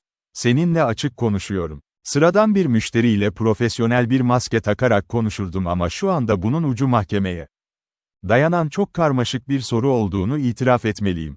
Ve mahkemelerde, en nihayetinde diğer insan kurumları kadar belirsizdir. Casey'dan, yayılan pro dumanının arasından kaşlarını çattı, bunun farkındaydım Wade. Ama mesele şu ki, satmak istemiyoruz. Bize adil bir fiyat verseler bile kaybeden biz oluruz. Çünkü bu arazilerin değeri önümüzdeki birkaç yıl içinde 2 katına çıkacak. Onların amacı, bizi çaresiz bırakıp arazilerimizi kuru toprak fiyatına satmaya zorlamak. Bu yüzden savaşmalıyız. Tedbir talebinde bulunun. Eğer reddedilirse, hemen dava açın. Elinizden ne geliyorsa yapın. Ve bu süreçte, bir şekilde suyumuzu koruyacağız. Wade uyardı, mahkemelerde davanı olumsuz etkileyecek hiçbir şey yapma. Dan acı bir şekilde gülümsedi, sana göre karşı taraf zaten bunu yapacak. Hayır Wade. Kararımız kesin. Mecbur kalmadıkça bırakmayacağız. Öngörümüz ve sert çalışmamızla hak ettiğimiz kârdan mahrum bırakılmak istemiyoruz. Kendi adıma konuşursam, tüm paramı bu bahse yatırdım. Dürüst bir oyunun kesin kazananı olurum. Ama eğer oyunu kurallarına göre oynamazlarsa, ne pahasına olursa olsun o oyunu bozmasını bilirim. Pekala dostum, dedi avukat. Bu senin bileceğin iş. Ne düşündüğümü söyledim, daha fazla bir şey eklemeyeceğim. Umarım su sorununuzu çözersiniz de. Bu yaz sana uzun zamandır planladığım o ziyareti gerçekleştirebilirim. Wade konuyu aniden değiştirdi, sen ve CLYDE Burnaby. Harika anlaşıyor gibiydiniz. CLYDE. Adı bu demek, dedi Dan.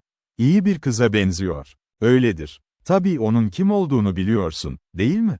Hiçbir fikrim yok. Sadece adını biliyorum. Eski Jim Hess'in yeğeni. Kendine ait büyük bir serveti var. Dan yorum yaptı, oldukça şanslı. Hem güzel, hem şanslı, dedi ev sahibi. Ancak eski York Hess, yeğeninden nefret eder. Söylentilere göre CLYDE de bu duyguyu karşılıksız bırakmıyor. Umarım kıza kendi sorunlarından bahsetmemişsindir. Dan ters bir bakış attı, tabii ki hayır. Beni ne sanıyorsun? Sorun yok oğlum, hemen parlama. Neden ona anlatmıyorsun ki? Neden anlatayım? İşlerimi her karşılaştığım kadına açtığımı mı sanıyorsun? Wade gülümsedi. CLYDE Burnaby akıllı kızdır. Aklı başında biridir. Eğer yeri gelirse Casey, ona her şeyi anlat. Sana hak verecektir. Ben sempati aramıyorum. Sana iyi bir tavsiye de verebilir. Casey'dan, zarif ama konuyu kapatmak isteyen bir tavırla. Hadi oradan, dedi. Wade ise artık üstelemedi. Dan, prolar bittiğinde salona dönmekten memnun oldu. CLYDE Burnaby'yi piyanonun başında. Tuşlara zar zor dokunurken buldu. Parmak uçlarından hafif bir melodi akıyordu. Şarkı söyler misiniz, Bay Dan? Sadece çok gizli zamanlarda. Eskiden geceleri sığırları yatıştırırken, at üstünde şarkı söylerdim. Onları sakin tutmak için yapılan bir tür geleneksel işti. Sesimi pek umursamazlardı. Ve bu, hayatta aldığım en büyük cesaret kaynağıydı. Bayan Wade, Clyde'dan bir şeyler çalmasını istedi. Kız hafifçe tereddüt etse de hemen itaat etti. Parça bittiğinde onu alkışladılar. Sonrasında adamlardan biri şarkı söylerken CLYDE ona eşlik etti. Daha sonra, Dan ve CLYDE tekrar yan yana geldi. "Çalmanı sevdim," dedi Dan. "Ama çaldığın şeyi sevmedim. Hiç melodisi yoktu." CLYDE şaşırarak, "O Beethoven'dı," dedi. "Yine de, hiç melodisi yoktu. Ben eski şarkıları seviyorum. Kelimelerini bildiğim, zihnimde takip edebileceğim şarkıları." CLYDE itiraf etti, "Ben de öyle. Ama benim gibi birinden, diğer türü çalması bekleniyor. Bunu anlıyorum. Ama benim gibi biri için, takdir edebileceğim daha basit şeyler duymak güzel olurdu. Evde pek müzik dinleme şansım olmuyor.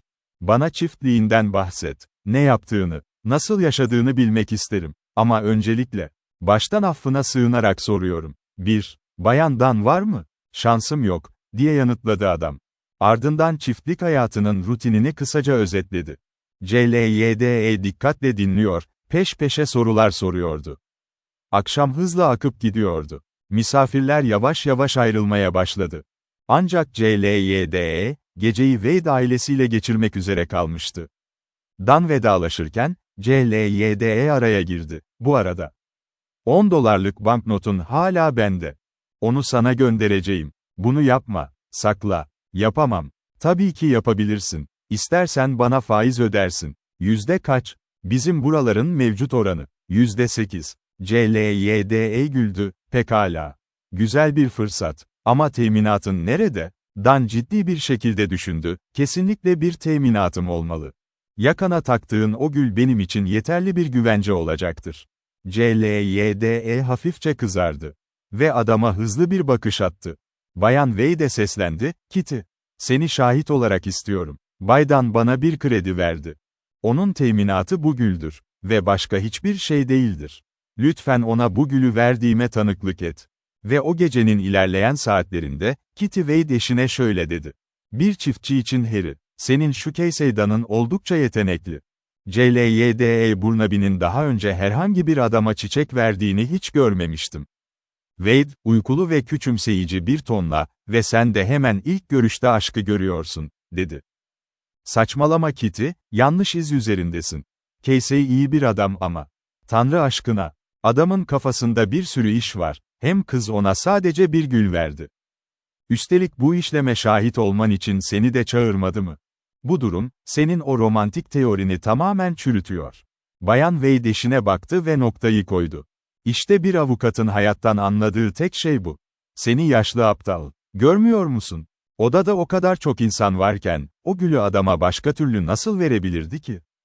CLYDE Burnaby. "Tanıdığım herkesten çok daha hızlı düşünebilen bir kızdır."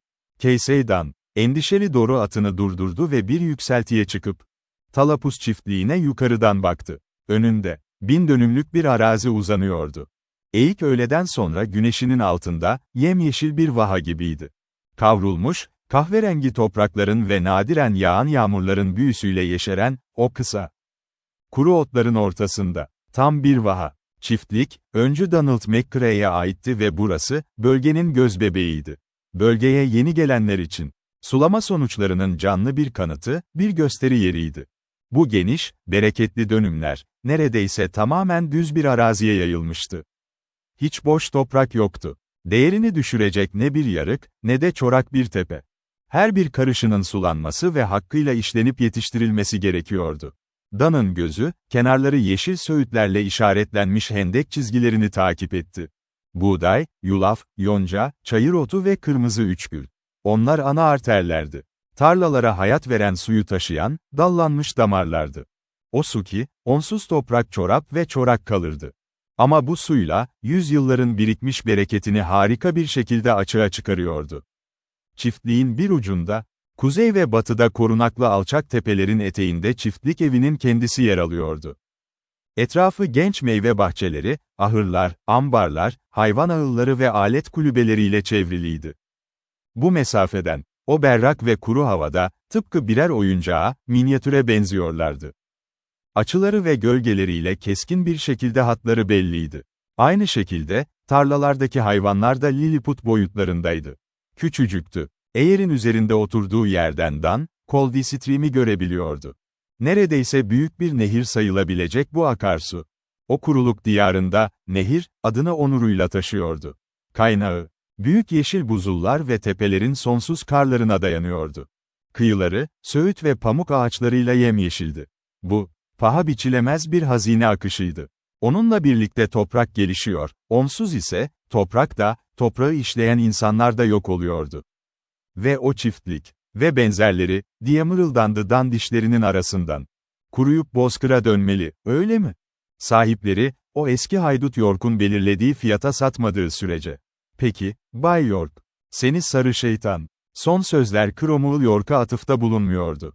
Çünkü, hiçbir kışkırtma veya ön hazırlık olmaksızın, Doru atın başı bacaklarının arasına dalmış. Sırtı öfkeli bir kedinin sırtı gibi kıvrılmış ve acımasız bir çığlıkla şaha kalkıp kişnemeye başlamıştı. Dan kırbacını çekti ve indirdi. Kahverengi, örgülü deri, hayvanın sağrısında, böğründe ve düzleşmiş kulaklarında şimşek gibi çaktı. İş yok. Ama günde 3 kez bir karın dolusu yulaf, öyle mi? Diye tısladı. Patronun kim olduğunu unuttun ha? Sana göstereceğim, çekiç kafalı, safran derili. Onunla kal, Casey. Dan başını çevirdi ve atının soy ağacına savurmak üzere olduğu lafları yuttu. Bir kız, esmer, zayıf, kartal burunlu bir kız, büyük doğru bir atın üzerinde oturmuş. Bu mücadeleyi eğlenerek izliyordu. Dan'ın yorgunluktan kızarmış yüzü daha da kızardı. Çünkü ağzından çıkan bazı ifadeler, son derece yerinde olsa da, bir kadının kulakları için uygun değildi. Yerel ağızla cevap verdi. Tabii ki kalacağım, Shayla. Hadi bakalım eski dostum, istersen dünyayı yık. Ama doğru at, başladığı gibi aniden durdu. Derin bir iç çekti, hareketsiz kaldı ve hafifçe sorgulayan. Geriye dönük gözlerini binicisine çevirdi. Sanki şöyle diyordu, ne? Hala orada mısın? Beni şaşırtıyorsun. Shayla mcc'ra güldü, bunu şaka olsun diye yapıyor, Casey. Neredeyse beni düşürüyordu, yaşlı günahkar, dedi Dan. Bir dahaki sefere kadar iyi olacak artık. Seni zavallı, numaracı kötü at. Bir gün seni gerçekten adam edeceğim. Shinner senin bunu yapmayacağını biliyor, diye yorum yaptı kız. Ona kıyamadığını biliyor. Şaha kalktığında onu alt ediyorsun, sonra da gidip ona fazladan yem veriyorsun. Belki de, diye itiraf etti Casey, utanmış bir tavırla. Eski sırtlağını seviyorum. Huysuzluğu bana pahalıya mal oldu ama hiç peşini bırakmadım. Gerektiğinde kesinlikle yükü sırtlar. İyi, ne haber Shayla? Çiftlikte her şey yolunda mı? Kız başını salladı, yüzüne keskin bir göz gezdirdi, her şey yolunda. Ama asıl haber bürosu sensin, Casey. Öyle miyim, dedi adam. O zaman, benim Air çantalarımda iyi bir haber yok. Tek bir tane bile. Biliyordum, dedi kız. Başka çare yok Casey. Bir çıkış yolu bulunacak. Hadi çiftliğe gidelim, akşam yemeği hazır olmak üzeredir. Erkeklerin çoğu ancak sonradan gelecek. Savaş konseyinde olmayacağım ama neye karar verdiğinizi bana aynen bildirmeni istiyorum. Tabii ki, diye yanıtladı. Çoğu erkekten daha iyi bir kafan var, Shayla. Ne yapacağımızı bilmiyorum. Hiçbir fikrim yok. Görünüşe göre çok zor bir oyunla karşı karşıyayız. Adamın hayal kırıklığı açıkça belliydi ve kız, bir kadına yaraşır şekilde onu neşelendirmeye çalıştı. Bir yol bulunurdu. Demiryolu şirketinin bu hamlesi çok geccaydı ve başarılı olması haksızlıktı. Ama neşeyle konuşsa da, keskin gözlerinde endişe okunuyordu ve çiftliğe doğru ilerlerken yüzü asıktı. Donald McCrae'yi ahırlarda buldular. Karanlık yüzlü bir devdi ve ilerleyen yaşına rağmen, genç bir çam ağacı kadar dik duruyordu. Tüm hayatı sınırlarda geçmişti. Medeniyetin batıya doğru ilerleyişini görmüş, büyük göllerden büyük ovaların karşısına geçmişti. Yabani güvercinler ve bizonlar gibi, o eski vahşi hayatında nasıl kaybolduğunu izlemişti. Gizemli bir şekilde, neredeyse tek bir sezonda yok olup gitmişlerdi. Bir zamanlar yalnız başına kamp kurduğu yerlerde. Şimdi yeşil ve altın sarısı buğday tarlaları uzanıyordu. Dağ vadilerinde, kunduzları tuzağa düşürdüğü küçük göllerin kıyılarında şimdi bahçeler vardı. Küçük atını sürdüğü, arkasından kervanların geldiği patikalarda şimdi yaldızlı. Modern trenler dönüyordu. Ve burada, Coldstream'de son direnişini yapmış. Toprağa bağlanmış ve en parlak dönemini geride bırakarak sakin bir çiftlik hayatına geçmişti. Atından in Casey, diye seslendi. Atını bağla. Beaver boyu bana ver Shayla. Eve geç ve bize buzlu birer viski hazırla, güzel kızım. Çinli aşçıyı da harekete geçir, akşam yemeğini acele ettirsin. Hemen geliyoruz. Kızının atını aldı ve Casey ile birlikte ahıra yöneldi. İyi, diye sordu kısaca. Hiçbir şey, diye yanıtladı Casey. Ellerini kaldırıyorlar. Teslim oluyorlar. Bundan korkuyordum, dedi M.C.C.R. Ve bizim dayanabileceğimizden çok daha güçlüler, Casey. Evet, çok fazla paraları var. Bizi satın alacaklar mı? Hayır. York bana rüşvet teklif etti. Sanırım geri kalanları avlamak için yem olacaktım. Reddettim. Şimdi bizi tamamen kurutacak. Öyle mi yapacak, dedi M.C.C.R. ağır bir sesle. Öyle mi yapacak? Belki de öyledir. Ve belki de. Cümlesini tamamlamadı, kapıda durdu ve kaşlarını çatarak bereketli tarlalarına baktı. 20 yıl önce Casey, evet, 10 yıl önce bile, bir adam arazime göz dikse ne yapacağımı bilirdim. Bu suyun sahibi biziz. Ne fark eder? Kanun bize yardımcı olamaz mı? Kendimizi korumak zorunda mıyız? Tırnak işareti. Belki de iş oraya varacak, diye yanıtladı Casey. Evet, iş o noktaya geliyor M.C.C.R. Bir avukata gittim, işin en iyilerinden birine. Şansımızın çok düşük olduğunu söylüyor. İtiraz edecekler, davayı uzatacaklar. En yüksek mahkemeye kadar götürecekler. Bu arada topraklarımız susuzluktan kuruyacak. Kapana kısıldık. Tutunursak vuracaklar, bırakırsak derimizi yüzecekler. Sanırım öyle, dedi M.C.C.R. Her açıdan bakarsan bak, kötü bir çıkmaz bu. İşte çiftlik. Kendim için o kadar da endişelenmiyorum.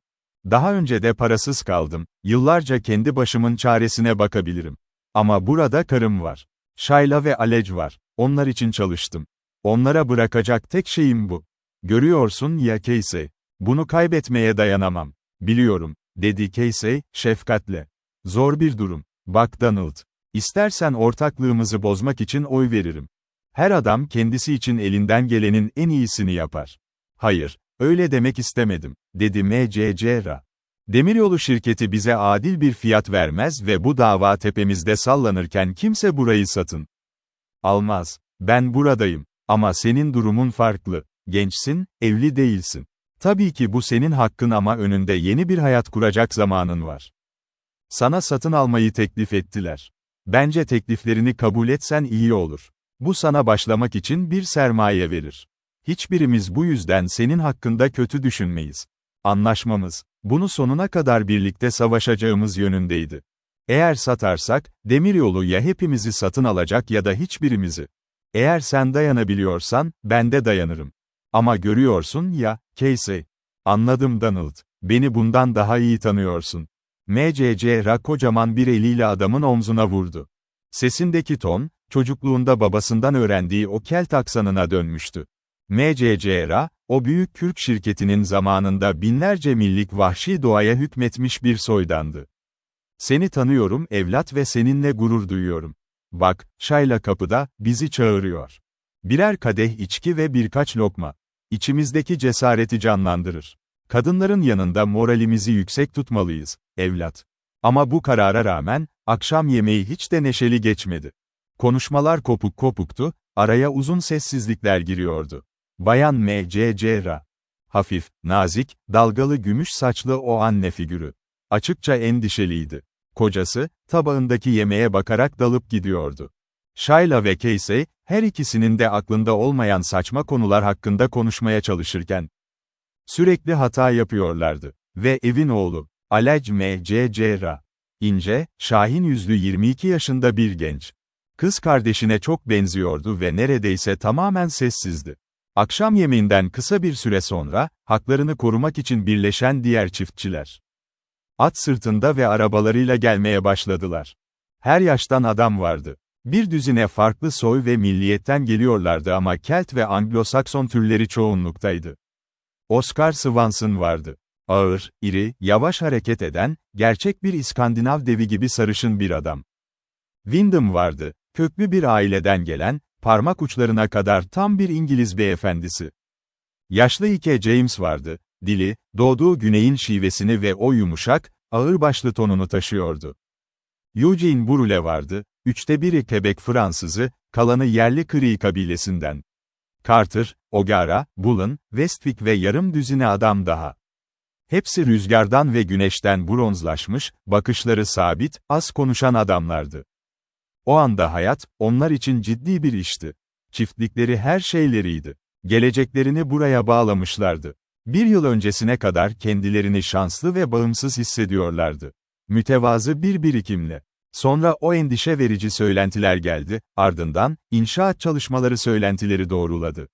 Şimdi ise en kötüsünü duymaya gelmişlerdi. Ya da elçileri Casey Dunn'ın ağzından çıkabilecek en iyi ihtimali. York ve Wade ile yaptığı görüşmelerin detaylarını dinlediler. Dudakları karamsarlıkla Pro ve Pipo saplarına gömülmüş. Endişeli gözleri mavi dumanın arasından konuşmacıya kilitlenmişti. Ve hiçbir durdurma kararı alamadın mı, dedi Windham. Hayır, dedi Dunn. Yargıç, barajın inşa edilmesinin henüz kimsenin haklarına doğrudan müdahale etmediğini belirtti. Etmedi mi yani, diye sertçe araya girdi Carter, öfkeyle. O zaman hakların çiğnenmesi için daha ne yapılması gerekiyormuş, bilmek isterim. Ben de öyle, dedi Dunn.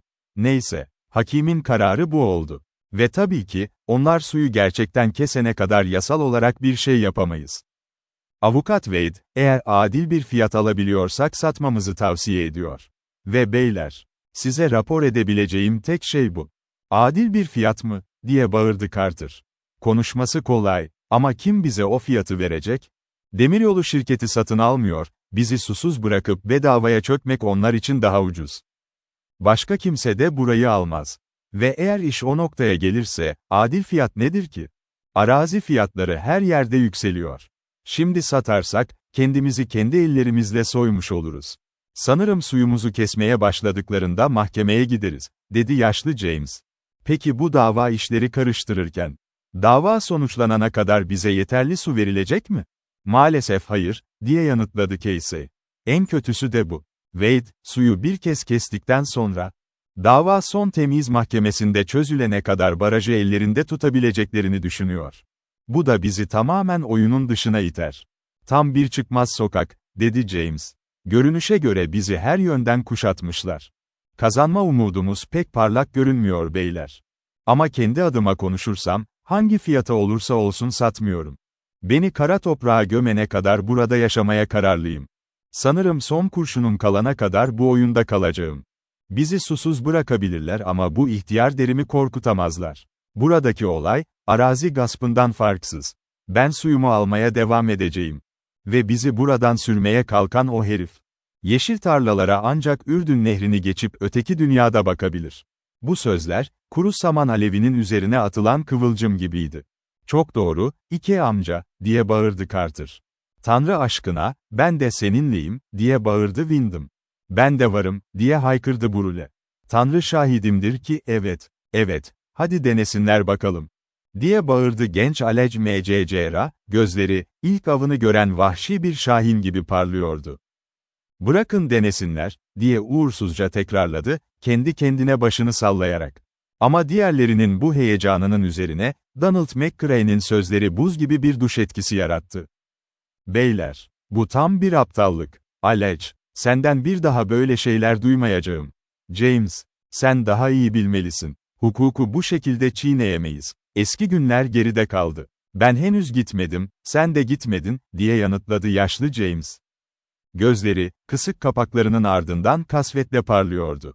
Şimdi söylüyorum, çünkü hendeklerimin kurumasını sessizce izleyecek adam değilim. Kanun bize yardım etmeyecekse, ki Batı'da kanun hiçbir zaman kendiliğinden harekete geçmemiştir. Kendi başımın çaresine bakarım. O kanunsuzların oyununa gelmeyeceğim. Eski günleri geri getiremezsin, diye tekrarladı McGra. Buradaki herhangi bir adam kadar kaybetmeye hazırım. Ama onlara para veren bir ya da iki adamı vurmak bize yardımcı olmaz.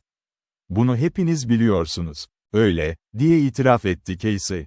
Bu, yapacağımız en son şey olmalı. Belki de siz gençler haklısınız, dedi yaşlı adam isteksizce. Belki de zamana ayak uyduramıyorum. Ama ne yapacaksınız? Bir şey yapmak zorundasınız. Evet, dedi Windham. İnşaata devam ediyorlar. Barajın tamamlanması uzun sürmez. O zaman suyu bizden alacakları kesin. İşte tam bu sırada, büyük Oscar bir ilham anı yaşadı. Dikkatle dinliyor, konuşanlara o sorgulayan mavi gözlerini çeviriyordu. İyi bir dinleyiciydi Oscar, nadiren konuşurdu. Zihinsel motoru. Konuşma diline gelince biraz ağır kalıyordu. İngilizcesi hiçbir zaman tam olarak düzelmemişti.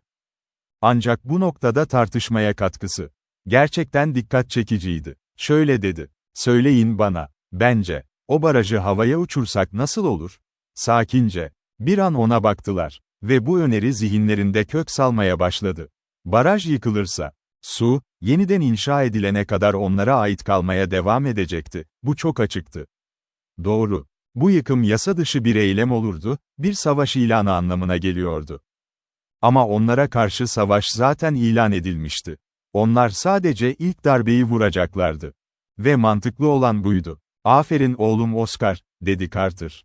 "Sanırım cevap bu. Sen ne düşünüyorsun, M.C.C.R.?" diye sordu Wyndham. "Her türlü şiddete karşıyım," dedi M.C.C.R. yavaşça. "Ama onlar bizi buna zorluyor. Çiftliklerimizi çalmak istiyorlar. Durum buraya vardı. Yapabileceğimiz tek şey bu. Ve yaptığımızda, doğru olanı yapmış olacağız." Bu son sözler alkışlarla karşılandı. Eski Ike James komşusuna fısıldadı. "Bu İskoç damarı kesinlikle tuhaf bir şey. Bir duayla başlarlar, silahla bitirmeye çok dünden razıdırlar." Donald bir kez harekete geçti mi? Tam bir kurt kesilir. "Ya sen, Dan?" diye sordu Wyndham. "Ben varım," dedi Casey. "Sanırım başka çare kalmadı. Oscar, harika bir kafan var. Peki bu havai fişekleri ne zaman patlatıyoruz? Kim başlatacak?" Oscar, bu övgü ve alışılmadık ilgi karşısında gururlanarak şapkasını düzeltti. "Ben, iyi barutçuyumdur. Bence hemen başlatalım, bende biraz barut var," dedi. Onlara sakin bir şekilde gülümsedi. "Belki 3-4 kişi benimle gelir. Ve bütün gece evdeymişiz gibi bir hava yaratırız, ne dersiniz?" diye zarifçe önerdi. Ancak planın hemen uygulanmasına itiraz edildi. Şu anda ihtiyaç duydukları tüm suyu zaten alıyorlardı. Zaman geçtikçe, barajın yıkım tarihini ne kadar geciktirirlerse, suyun onlara kalma süresi o kadar uzayacaktı. Çünkü barajın elbet yeniden inşa edileceğini biliyorlardı. Böylece bu sıcak ve kuru yazı atlatabilirlerdi. Oysa şimdi patlatırlarsa, hemen tamir edilir ve tam suya en çok ihtiyaç duydukları anda susuz kalabilirlerdi.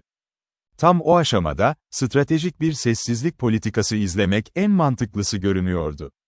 Ama, bir hareket planına karar vermiş olmak bile havayı yumuşatmıştı, herkes rahatlamıştı.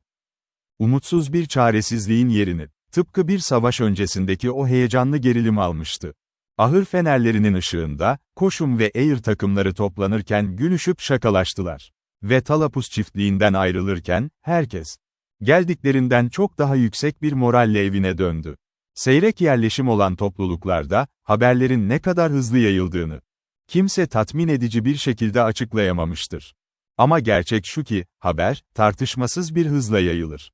Üstelik doğruluğunun, yayılma hızıyla ters orantılı olması da bir diğer gerçeğin kendisidir. Ki bu da çok fazla açıklamaya ihtiyaç duymaz. Erkekler Talapus'ta toplanmıştı, toplantının amacı hakkında hiç kimse, hiçbir şey söylemedi. Ama yine de o toplantı, şaşırtıcı söylentilerle birlikte, kısa sürede ülkenin bir ucundan diğer ucuna yayıldı. Bu söylentilerin hiçbiri gerçek ya da izlenebilir değildi. Ama hepsi, fazlasıyla rahatsız ediciydi. Kulaktan kulağa yayılan raporlara göre çiftçiler, hendek ve baraj inşaat kamplarına saldırmayı, amaçlarının ise işçileri ülkeden tamamen kovmak olduğunu bir silah gibi kullanıyorlardı. Bu söylenti, Demiryolu'nun arazi departmanında yerel satış temsilcisi olan Sliman'ın kulağına ulaştı. Sliman da durumu hemen şefine iletti. Şefi, York'a karşı koymak için bu konuyu yeterince önemli bulmuştu. Çünkü York, bakanlığın bu konudaki politikasının oluşturulmasından sorumluydu. York, hikayeye çok önem vermese de, şu Casey'dan'ın yorumları aklını kurcalıyordu. Çiftçilerin gerçekten de düşmanca bir eylem gerçekleştirmesi mümkündü. Ayrıca tam bu dönemde, Cold Stream sulama projesinden sorumlu mühendis hastalandı ve bu durum, yeni bir adamın atanmasını gerektirdi. Demiryolunda çalışan bir başka mühendis olan Farrell ise, zor bir tünel parçasını henüz bitirmişti ve yeni bir iş için tamamen hazırdı. York, arazi departmanının başkanı olan Carroll ile konuşurken. Farwell'i oraya göndereceğim, dedi. Aslında Farwell, böyle bir iş için fazlasıyla iyi, boşa harcanmayacak bir adamdı. Yarım düzine ülkede hizmet vermişti. Her zaman adından övgüyle söz ettiriyordu ve büyük bir terfi için sıradaydı. Ama onun tartışmasız yeteneğine ve kimseyi, hatta kendisini bile bağışlamayan muazzam bir çalışan olmasına rağmen, bir diğer gerçek daha vardı. Sert, baskın, sabırsızdı, taktikten ve diplomasiden tamamen yoksundu. Evet, o içgüdüsel bir dövüşçüydü. Engellerin etrafından dolanmaktansa, doğrudan içinden geçmeyi tercih ederdi.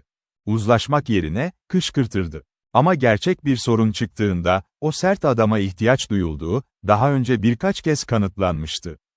Yine de, arazi departmanının kendi personeli vardı ve Carroll, dışarıdan bir yabancının getirilmesine karşıydı.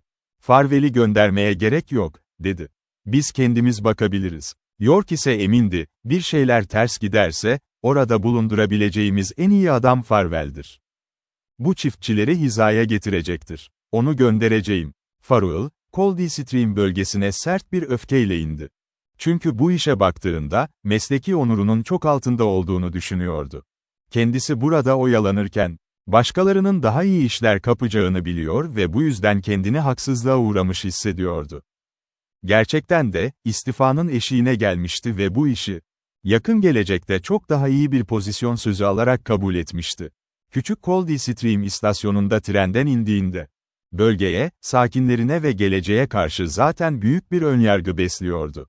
Trenin, uğultularla uzaklaştığını gördüğünde, bu durum öfkesini daha da körükledi. Coldstream, yıllarca bir postane adresinden fazlası değildi. Temelsiz ve kalıcı olmayan o eski patlama döneminden beri, yavaş yavaş terk ediliyordu. Şimdi yeniden hareketlenmeye başlamıştı. Ama zamanlar iyileşmeye başlasa da, burası hala terk edilmiş bir kampı andırıyordu. Zor yıllardaki yaşam mücadelesi, dışarıdan görünen iyileşme durumundan çok daha belirgindi.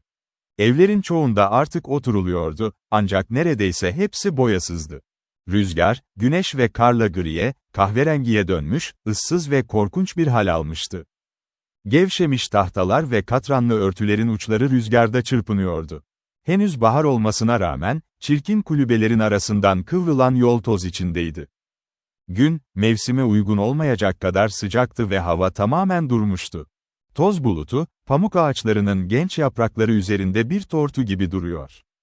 Havayı burun deliklerinde hissedilen, sıcak, kuru ve yaz ortasını anımsatan o ağır kokuyla dolduruyor gibi görünüyordu.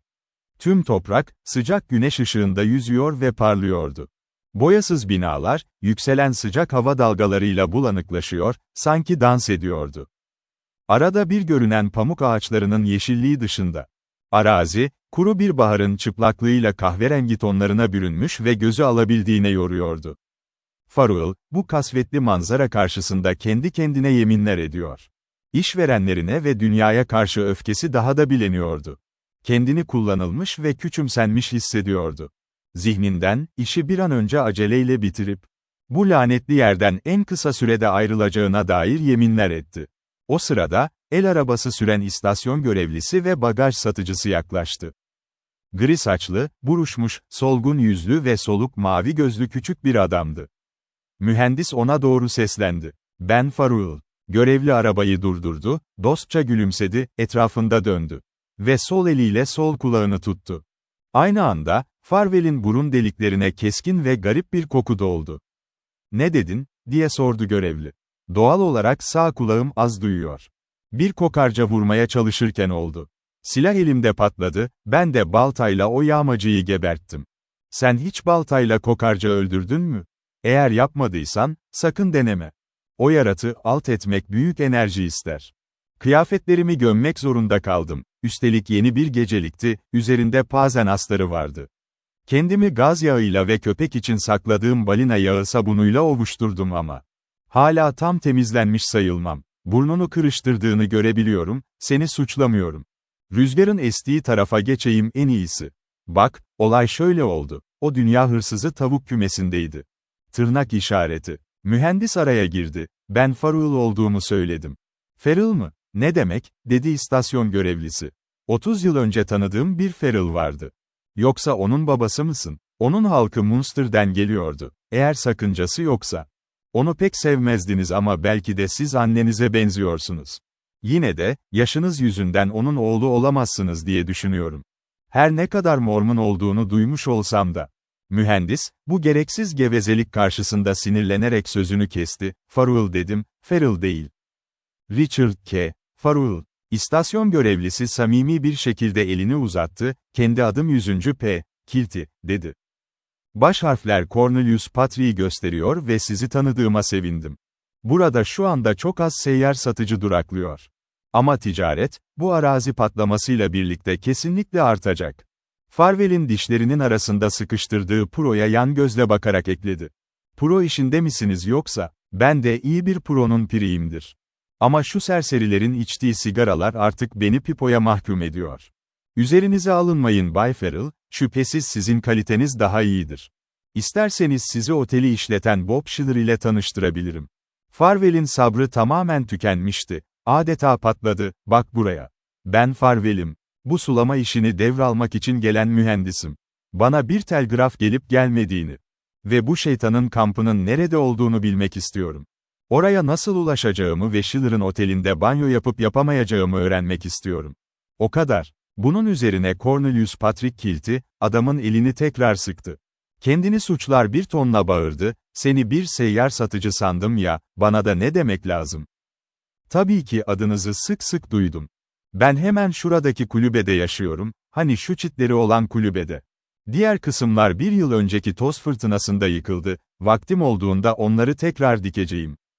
Ama yerimi kaçıramazsınız, evin ön cephesinin yarısından fazlası boyalıdır. Boyanın çalındığını söylüyorlar ama önemli değil. Şirket yetkilileri olarak konuşacak çok şeyimiz var Bay Farrell. Şüphesiz bana, o rahatsız edici dedikoduların detaylarını anlatmak için yönlendirildiniz. Durum şu ki, ben şirket hizmetindeyim ve ödemelerimi düzenli alırım, çok şükür. Bu yüzden üstlerimin politikasını bir an bile sorgulamam. Farrell çıkıştı, doğru, sorgulama. Şimdi, bana o telgrafları getir. Ve bilmek istediklerimi söyle. Bay Kilti'nin soluk mavi gözlerinde incinmiş bir ifade belirdi. Sana bir mesaj gelmedi Bay Farrell, kimse sormadı, dedi.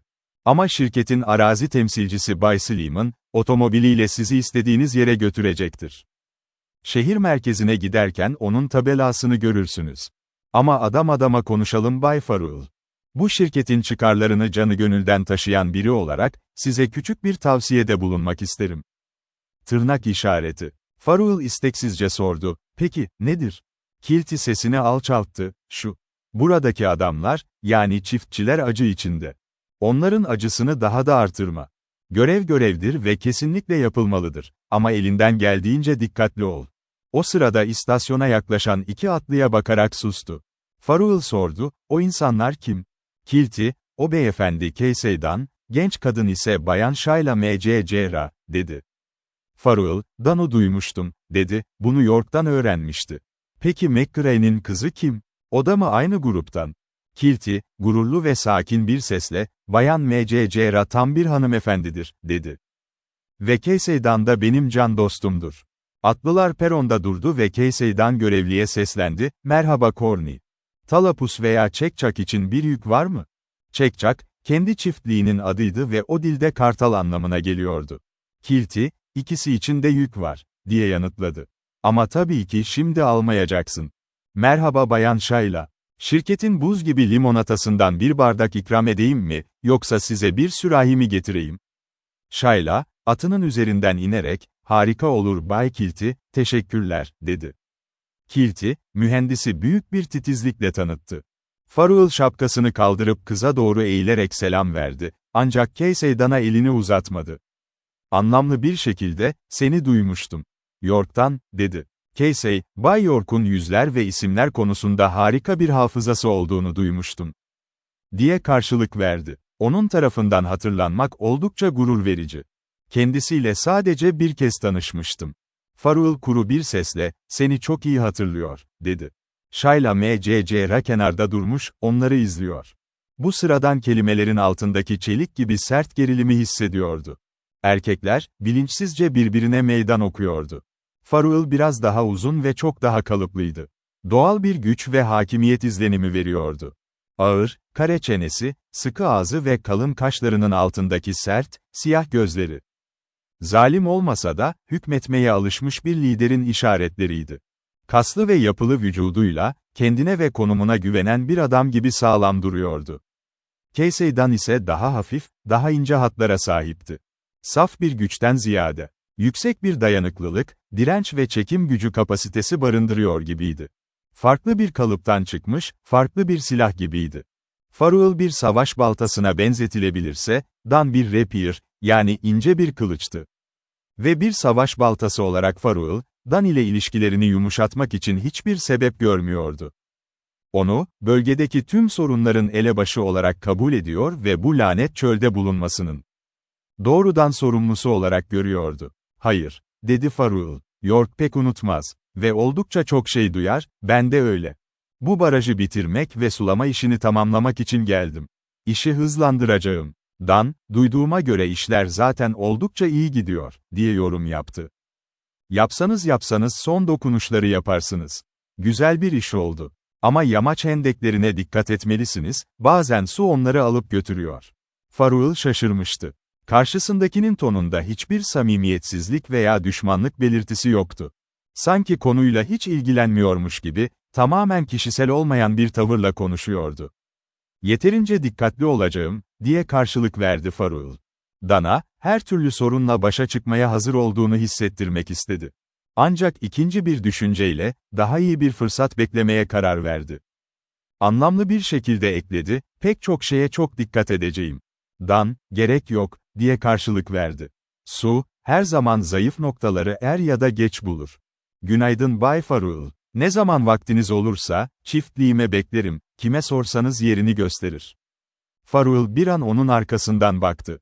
Biraz şaşırmış ve kesinlikle kendine olan güveni sarsılmıştı. Çiftçileri küçümsemeye başlamıştı. Onları kaba, eğitimsiz adamlar olarak görüyor ve kendisine boyun eğmelerini bekliyordu. Ama burada tamamen farklı bir tip vardı. Kendi kendine, su zayıf noktaları bulurmuş. Hey gidi, diye mırıldandı. Acaba bununla ne demek istedi? Valizini alıp kasabaya doğru yürüdü. Şirketin ofisini kolayca bulup, satış temsilcisi Sleeman ile tanıştı. Bay Sleeman'ın keskin gözleri ve iş bitirici bir yüz ifadesi vardı.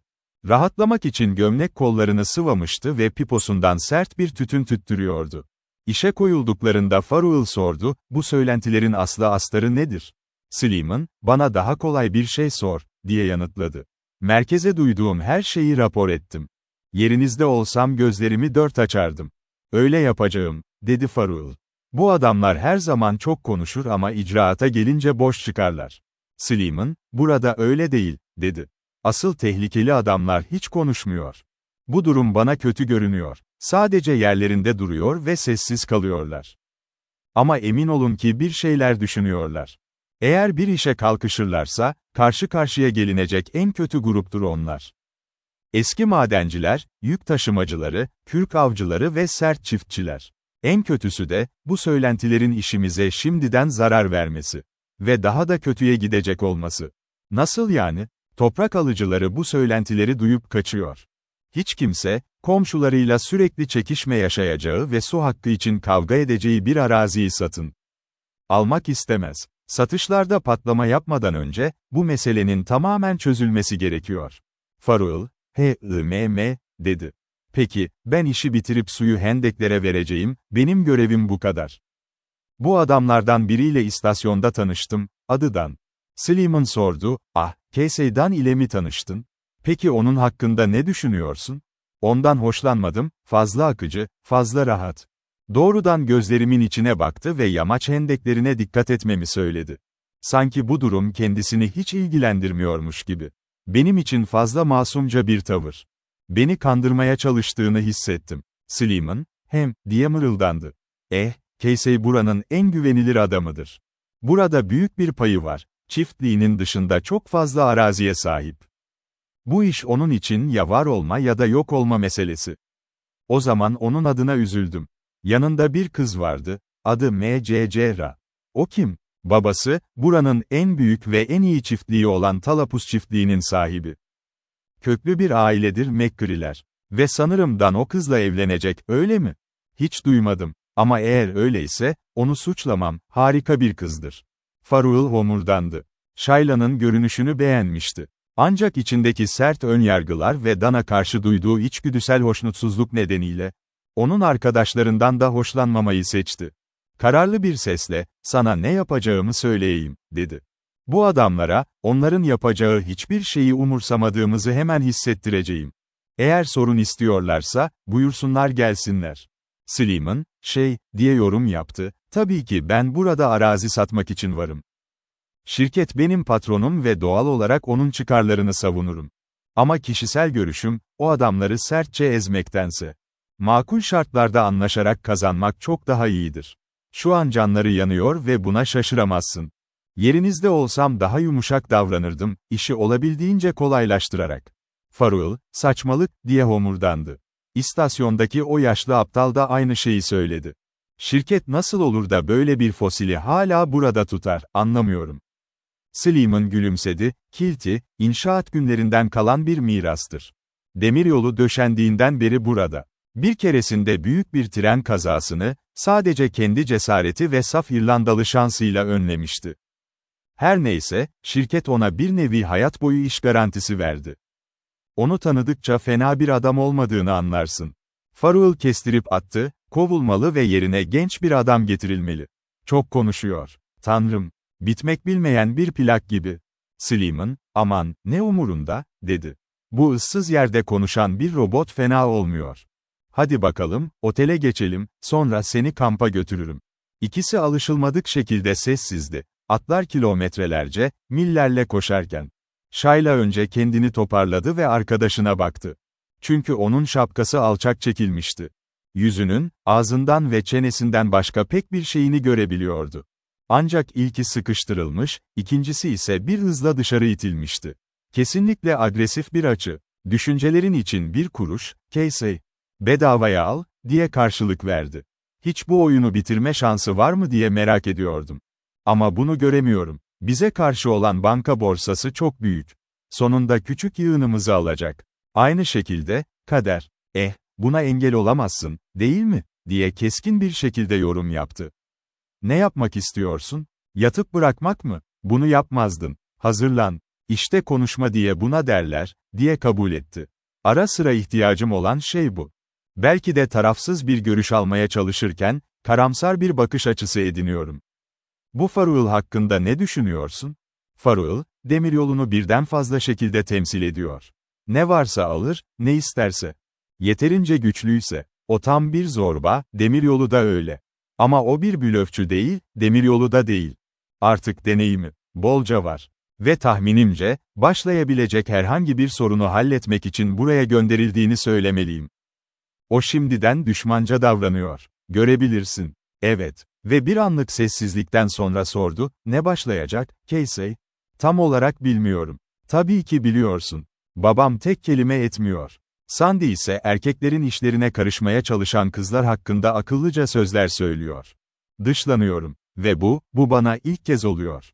Güzel, değil mi? Hayır, bu inanılmaz derecede sinir bozucu. Yine de Shayla, oldukça haklılar. Ama neden? Ben aptal bir çocuk değilim, geveze, dedikoducu genç bir hanım değilim. Ben çiftliğe Sandy kadar ilgi duyuyordum. Ben de onun yaptığı gibi çalışırım ve ben de payıma düşeni yaparım. Baydan bile ara sıra fikrimi sorarak bana saygı gösterdi. Ve şimdi dışlanıyorum. Bir çocuk gibi. Bu adil değil. O açıdan bakınca oldukça ham görünüyor, diye kabul etti. Yine de, bilmemen daha iyi. O durumda, kendi halkına ve arkadaşlarına karşı tanıklık etmeye zorlanamazsın. Ona biraz şaşırmış bir bakış attı. Ne çürük bir fikir, Casey. Hiç değil. Yapabileceğimiz her şey yasaya aykırı olmalı. Şüphe başından itibaren bize yönelik. Bunu görmelisin. Evet, görüyorum, diye düşünceli bir şekilde onayladı. Pekala, iyi olurum. Soru sormama derecesinde iyi olurum. Ama benden sağır ve kör olmamı bekleyemezsin. Tabii ki hayır, diye onayladı ve çiftlik işlerinden bahsetmeye başladı. Shayla dinliyor, ara sıra kurnazca yorumlar yapıyor, önerilerde bulunuyordu. Bu durum, onun bu konuları iyice anladığını gösteriyordu. Neden Çekçağ'ın yanında dolaşmıyoruz, diye sordu. Onu bir aydır görmedim ve daha çok gün var. Sonra Talapus'a tek başıma devam edebilirim. Beni sarsmaya mı çalışıyorsun? Hayır. Ama neden benimle birlikte gitmelisin ki? Sadece tek bir ülkede, her yerde her gün biniyorum. Sus, Shayla. Sana bir sır söyleyeyim. Seninle yolculuk yapıyorum, çünkü bunu seviyorum. Ah, Blarney. Mik kökenine sahip olmak böyle bir şey işte. Sanırım eğer senin benimle gitmeni istemeseydim buna izin vermezdim, bunu kabul etmezdim. Sen yapıyorsun. Casey gülümsedi. Karşılıklı sevgileri samimiydi ve şimdiye kadar duygusuzdu. Aynı ırktandılar, öncü. Ve kalpleri aynı, nadiren seslendirilen ama derin köklü bir şeye. Aynı şeylere olan sevgiye sahipti, güneşle yıkanmış büyük alanlar. Temiz rüzgarlar. Pembe şafaklar. Menekşe alacakaranlıkları. Ve dünyanın, burun deliklerine neredeyse elle tutulur şekilde yapışan ağır kokuları. Kürk ve tüyden canlı, parlak gözlü ve alışkanlıklara karşı temkinli. Ama en çok da, bilinçsizce oda hissini seviyor ve değer veriyorlardı. Yaşamak, nefes almak ve özgürce dönmek için bir alan. Şu an uygun değil ve Shinner'ın öfkesi, duygularımı daha fazla ifade etmek için çok belirsizdi. Dedi. Öneriyorum ki buradan dönüp, Çekçak için birkaç yüksek noktaya ulaşalım. Onu karıştır, o tembel cayusu. Belki bir yerlerde bir tırıs kalmıştır. Bir kamçıyla taramayı gör. Cesaretini beğendim, diye haykırdı. Beaver Boy, o yaşlı akbaba kafanı dışarıda bırakabilir ve sen kuru saçla gelirsin. Hadi ama. Ya da tozumu yut. Toynak sesleri, kahverengi topraktan ve tozdan gelen hafif bir gök gürültüsü çıkarıyordu. Arkasındaki bulut hızla uzadı. Yan yana, sessiz topraklarda süzüldüler. Küçük yükseltileri aştılar, yamaçlardan aşağı süzüldüler. Daha ağır tırmanışlarda, atları kendilerine geldiğinde onlara nefes aldırdılar. Bazen binerken dizleri birbirine değiyordu. Bu durum Casey'dana tuhaf bir bakış açısı, ama rahat bir yoldaşlık hissi verdi. Yanındaki kadına baktı. O, onun sağlam ve rahat oturduğu yerini, Beaver boyu yönetimini izledi. Artık yeteneğini kanıtlamaya hevesli olan Buckskin'i. Bronzlaşmanın altında yatan zengin rengi fark etti, pürüzsüz yanaklar. Yuvarlak, kahverengi bir boğaz. Bedeninin yumuşak ve esnek duruşu. Ve Big Buy'in kafasının, gücünü ve hızını çılgınca. Yürek burkan bir patlamada kullanmak için kısa süreliğine sertçe mücadele eden güçlü kollarının ve omuzlarının dikkatli gerilimini. Ama en çok da, hafifçe çatılmış kaşların altından uzaklara doğru uzanan o düz. Doğrudan ve korkusuz bakıştan etkilendi. Kahverengi bir diyarda, kahverengi bir kız. Konu Casey'dana geldiğinde, o, iç benliğinin sıkı bir izliliğinde, gençlikte ve korkusuzlukta potansiyelleri henüz boşta kalmış. Uyanmamış, gelecek verimlilikteki o hayal gücünü yaratıyordu. Kadının serseri dokunuşu ne olacak, günün altını, temiz, kuru hava ve hareketin ihtişamı. İçindeki romantizmin akoru titredi ve şarkı söylemeye başladı. Bu durum ona, kısa bir süreliğine yeni bir nitelik, yeni bir kişilik kazandırdı. O artık çok iyi tanıdığı Shayla Mccra değildi. O, toprak ruhuydu, onun bir parçası. O, batının Shayla'sıydı ve onun mirası, düzlük ve dağ. Parıldayan göl ve akan nehir. Binlerce mil, milyonlarca dönüm. Yeni bir arazi, yeni bir ulustu. Kaç tane Shayla olduğunu merak etti. Genç, güçlü, kandan arınmış, düzgün uzuvlu. Zamanın başlangıcından beri yeni topraklara doğru sürmüş ve onları yetiştirmekte kendi paylarını üstlenmişlerdi. 50 yıl önce, prototipleri, büyük ovaların üzerinden batan güneşe doğru sürünen, gıcırdayan çayır arabalarının hattının yanında seyahat etmişti. 50 yılı biraz aşkın bir süre önce, mavi dalganın deşiklerinden aşağıya, Ali Ceniz'den Kayın Tak-e'nin vaat edilen diyarına. Karanlık ve kanlı yere doğru, geyik derisi giymiş, tüfekli sınır askerlerinin yanında inmişlerdi. Belki de yüzyıllar önce, ataları, iri boylu bir sürüyle binmiş, deri giymiş savaşçılardı. Kuzey Avrupa'nın büyük ormanlarından, hoş ve zayıf güneye doğru. Ama kesinlikle onlardan herhangi birinin eşi değildi onlar. Diz çökerek onunla birlikte oturan, eğimli güneşin berrak ışığı kahverengi gözlerinde parıldayan ve yanaklarını öpen sıcak, tatlı rüzgarlarla bu kadın ve böylece, Casey'dan binerken hayal kurdu. Hayal etmediği şekilde hayal etti. Küçük bir çocukken, yaz öğleden sonralarında. Mavi bir iç deniz kenarında sıcak kumların üzerinde yattığı günlerden beri. Taş fahişelerin yamalı yelkenlerini, dönen gri göl martılarını izlediği ve suyun uzun, beyaz plajlara tıslayarak dalgalandığını duyduğu günlerden beri ilk kez uyanıyordu. Ve rüya gördüğüne göre, çocukluğun sadece hayattaki sevincinin bir parçası yeniden uyandı. Çekçak çiftliği göründü. Ekilen alanı talapustu, yine de titizlikle bakılmıştı. Belki diğerine örnek oldu. Burada da düz çizgiler vardı. Hendeklerden, tahıl tarlalarının kareleri yeşil görünmeye başlamış, genç meyve bahçeleri. Şık ve huzurlu hayvanlar, tahıllar ve dış binalar. Ancak, bir bekarın ikametgahı haline geldiği için, çiftlik evi daha az iddialıydı. Burası, görünüş boyutunu artıran geniş verandaları olan küçük bir bungalovdu. Casey, sağ kolu ve ustabaşısı olan Tom McCalley ile birlikte orada yaşıyordu. Sayıları sürekli değişen kiralanan askerler ise başka bölgeleri işgal ediyordu. Casey, Shayla'nın inmesine yardım etmek isterdi ama Shayla aşağı sallandı. Zorlu yolculuktan sonra uzuvlarını esnetti. "O gidiyor," dedi. Beaver boy tutulması zor bir adamdı, o Shinner ile yarışmak istedi. Bir keresinde neredeyse benden kaçıyordu. Bileklerim gerçekten sönük. Uzun geyik derisi eldivenlerini çıkardı, bileklerini dikkatlice düzeltti. Parmaklarını düzelterek, sıkışmış kaslarını rahatlatan lüksü uzattı. "Şimdi yiyelim, içelim ve eğlenelim," dedi Casey, "çünkü yarın." "Neyse, boş ver. Ama ne istersin? Kahve mi, çay mı, şaraplı limonata mı? Bana ne istediğini söyle. Çay için çok sıcak. Bir toz silgisi istiyorum. Yaklaşık 1 metre kadar, soğuk bir içecek olsun." "Hey, sen, Feng," diye bağırdı Casey, beyaz önlüklü, gülümseyen bir Çinliye, 2 buz yakalıyorsun. Hızlıca içiyorsun. Hiyu buz, akıllısın. Şarap yakala, kraker yakala, pasta yakala. Misi hiyu kuru, hiyu aç. Hemen harekete geç. Feng, pidgin ve Chinook diliyle, yumuşak ayaklarla ortadan kayboldu. Bungalovun oturma odasına girdiler. "Uzanıp rahat ol," o hışırdatırken, dedi Casey, bir kanepeye işaret ederek. Kendisi de büyük bir hasır sandalyeye oturdu. Şapkasını masaya umursamazca fırlattı ve bir puro kutusuna uzandı. Shayla memnun bir iç çekişle kanepeye çöktü. Kollarını başının üstünde esnetti, elleri kenetlenmiş halde her kası gevşiyordu.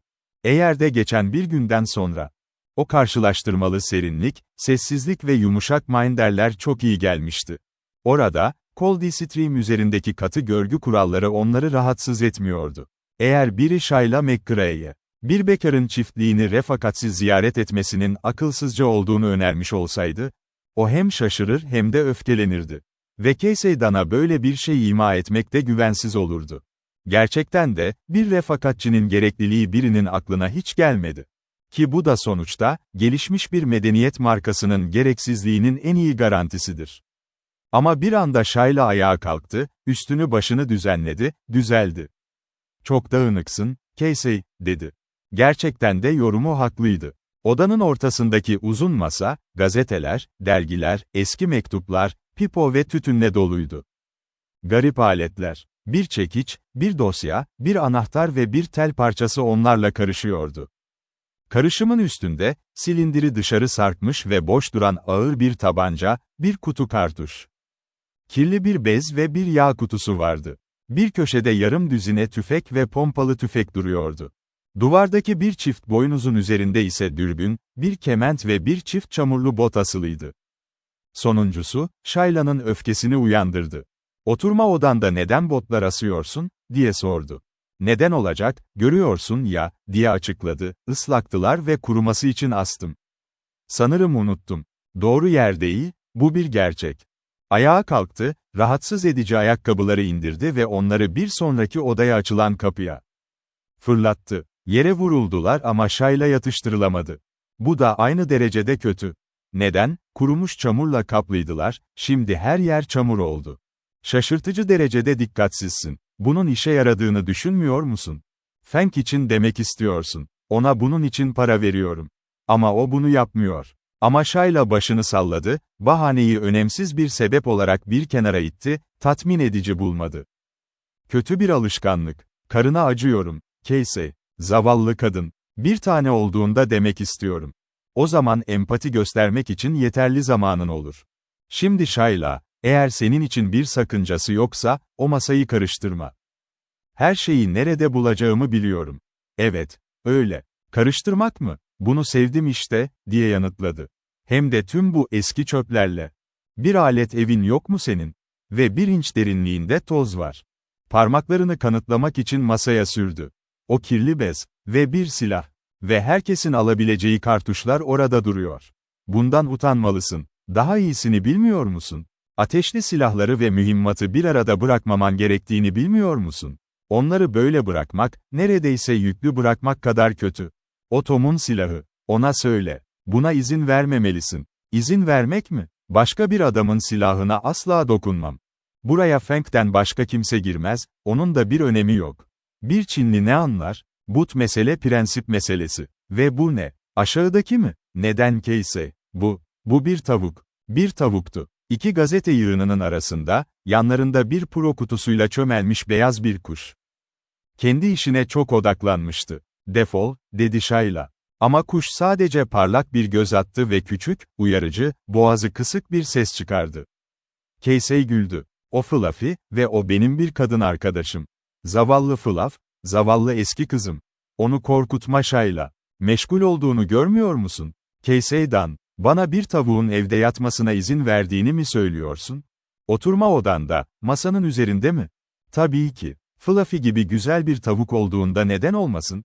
O zarar vermez. Böyle bir şey duymamıştım. Tavuklar için yer tavuk kümesidir. Casey, sen gerçekten berbatsın. Eşin. Aman tanrım, ne hayatı olacak? Kimse Fluff'ı sevmekten kendini alamadı, diye yanıtladı. Gerçekten çok iyi bir şirket. Keşke onunla konuşabilseydim. Sohbet edecek kadar iyi bir dili var. Keşke ben de bir şeyler yapabilsem. Shayla umutsuz bir hareketle oturdu. Tüm canlılara olan ilgisine rağmen, bir tavuğa gösterilen bu hoşgörüyü, evin içinde serbest bırakılmasını anlayamıyordu. Onun için tavuk, başka bir şey değil, sadece tavuktu. Bir atın, bir köpeğin adını söyleyebilir veya herhangi bir 4 ayaklı hayvanı okşayabilirdi. Ama bir tavuk, bunu anlayamazdı. Tam o sırada Feng, 2 buzlu içecek ile içeri girdi. Uzun bir tepside bardaklar, çınlayan buzlar, şarap, limonlar, pasta ve bisküviler. Tepsideki yerini masanın üzerine ayarlarken, eli Fluffy'ye değdi. Tavuk, öfke dolu, hırıltılı bir çığlıkla onu gagaladı. "Haya!" diye bağırdı Feng şaşkınlıkla ve ani bir şekilde ona uzandı. Fluffy yuvasından fırladı ve kapıya doğru çığlık atarak kaçtı. Kanatlarının, tepsinin içindekileri hafifçe savurduğu görüldü. Uzun gözlükler ve şişe devrildi, yere yuvarlandı ve kırıldı. Camın çarpma sesi, tavuğun gürültüsüne karışıyordu. "Ne oldu?" diye bağırdı Feng öfkeyle. "Lanet tavuk, buzlu içeceği mahvetti. Hiyu hiç iyi değil. Hepsi aynı, lanet olsun. Onu yakalarsam, boynunu koparıp öldüreceğim." Ve intikam peşinde tavuğun arkasından koştu. Ama Casey onu yakasından yakaladı. "Boş ver Feng. O tavuk tamamen arkadaşımız Tilikum sayılır, sen de akıllısın. Hiyu iyi tavuk, Hiyu yumurta bırakıyor o, sen git daha fazla buz getir." Ve öfkeli hizmetli gittiğinde sandalyesine yaslandı, halsiz kalana kadar güldü. Shayla da önce yarım yamalak güldü, sonra daha içtenlikle. Ve nihayetinde, Feng'in ifadesini düşünerek neşeyle kendini tamamen koyverdi. Ta ki gözlerini silene ve nefes nefese kalana kadar. "Ah, ah!" diye zayıfça itiraz etti, "yanım ağrıyor. Uzun süredir böyle gülmemiştim.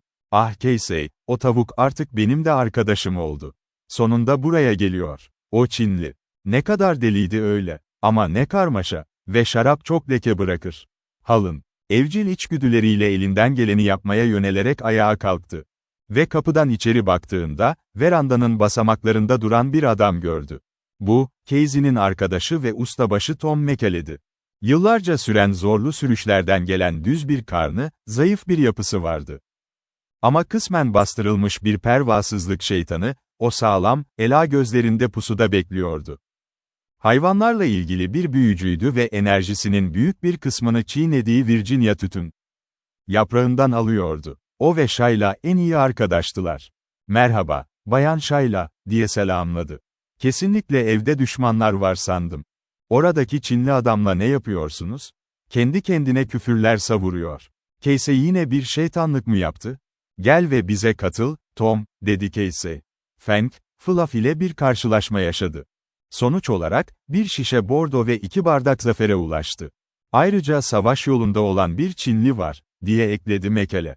Eğer ben sigorta işinde olsaydım, o tavuk için poliçe yazmazdım. O kesinlikle çorba tadı almaya niyetli. Doğulu bir rakuna karşı hiç şansı yok. Şimdi Çin'e dönmekten bahsediyor. Her sinirlendiğinde bunu yapar. Keşke bir beyaz adam bulabilsem. Yemek yapabilen beyaz adam, ayık kalmayı sevmez, bir çörek bile yapamaz, dedi Mekele. Çin kurdunun bir tarzı var. Ama o buraya geliyor işte, bu işin içinde bu var. Feng taze malzemelerle içeri girdi ve lüks bir şekilde içtiler. Bardaklardaki buzu çınlatarak, susuzluğun getirdiği o tatmini uzattılar. Mekele işini halletti. Shayla şapkasını ve eldivenlerini aldı, gitmesi gerektiğini ilan etti. Casey ona eşlik etmekte ısrar etti. Eğerini, küçük gri bir evcil kısrak olan Dolly'ye aktardı. Shinner yorgun olduğu için değil, yarın onu zorlu bir yolculuk beklediği için. Akşam yemeği için Talapus'a doğru at sürdüler. Sonrasında Casey ve M.C.C.R.A., Farwell'in gelişini ve bunun önemini tartıştı. Corny Kilty'yi biraz coşturdum, dedi Casey. Bu Farwell, sinsi bir adam ve onu bu küçük işte asla boşuna harcamazlar. İyi bir sebepleri olmalı. Kötü bir ilaç olduğu söyleniyor. Hoş olmayan bir şeytan gibi sanki. Acaba bir şeyler öğrendiler mi? Eğer öyleyse, bizim için çok güçlü ve ilginç bir durum olur. Risk alırım, dedi M.C.C.R.A. Neyse, hepimiz bu işin içinde olacağız. Bu rahatlatıcı bir düşünce, dedi Dan. O gece eve giderken, çiftçileri teker teker gözden geçirdi. Ve her birinin güvenilir olduğundan emindi.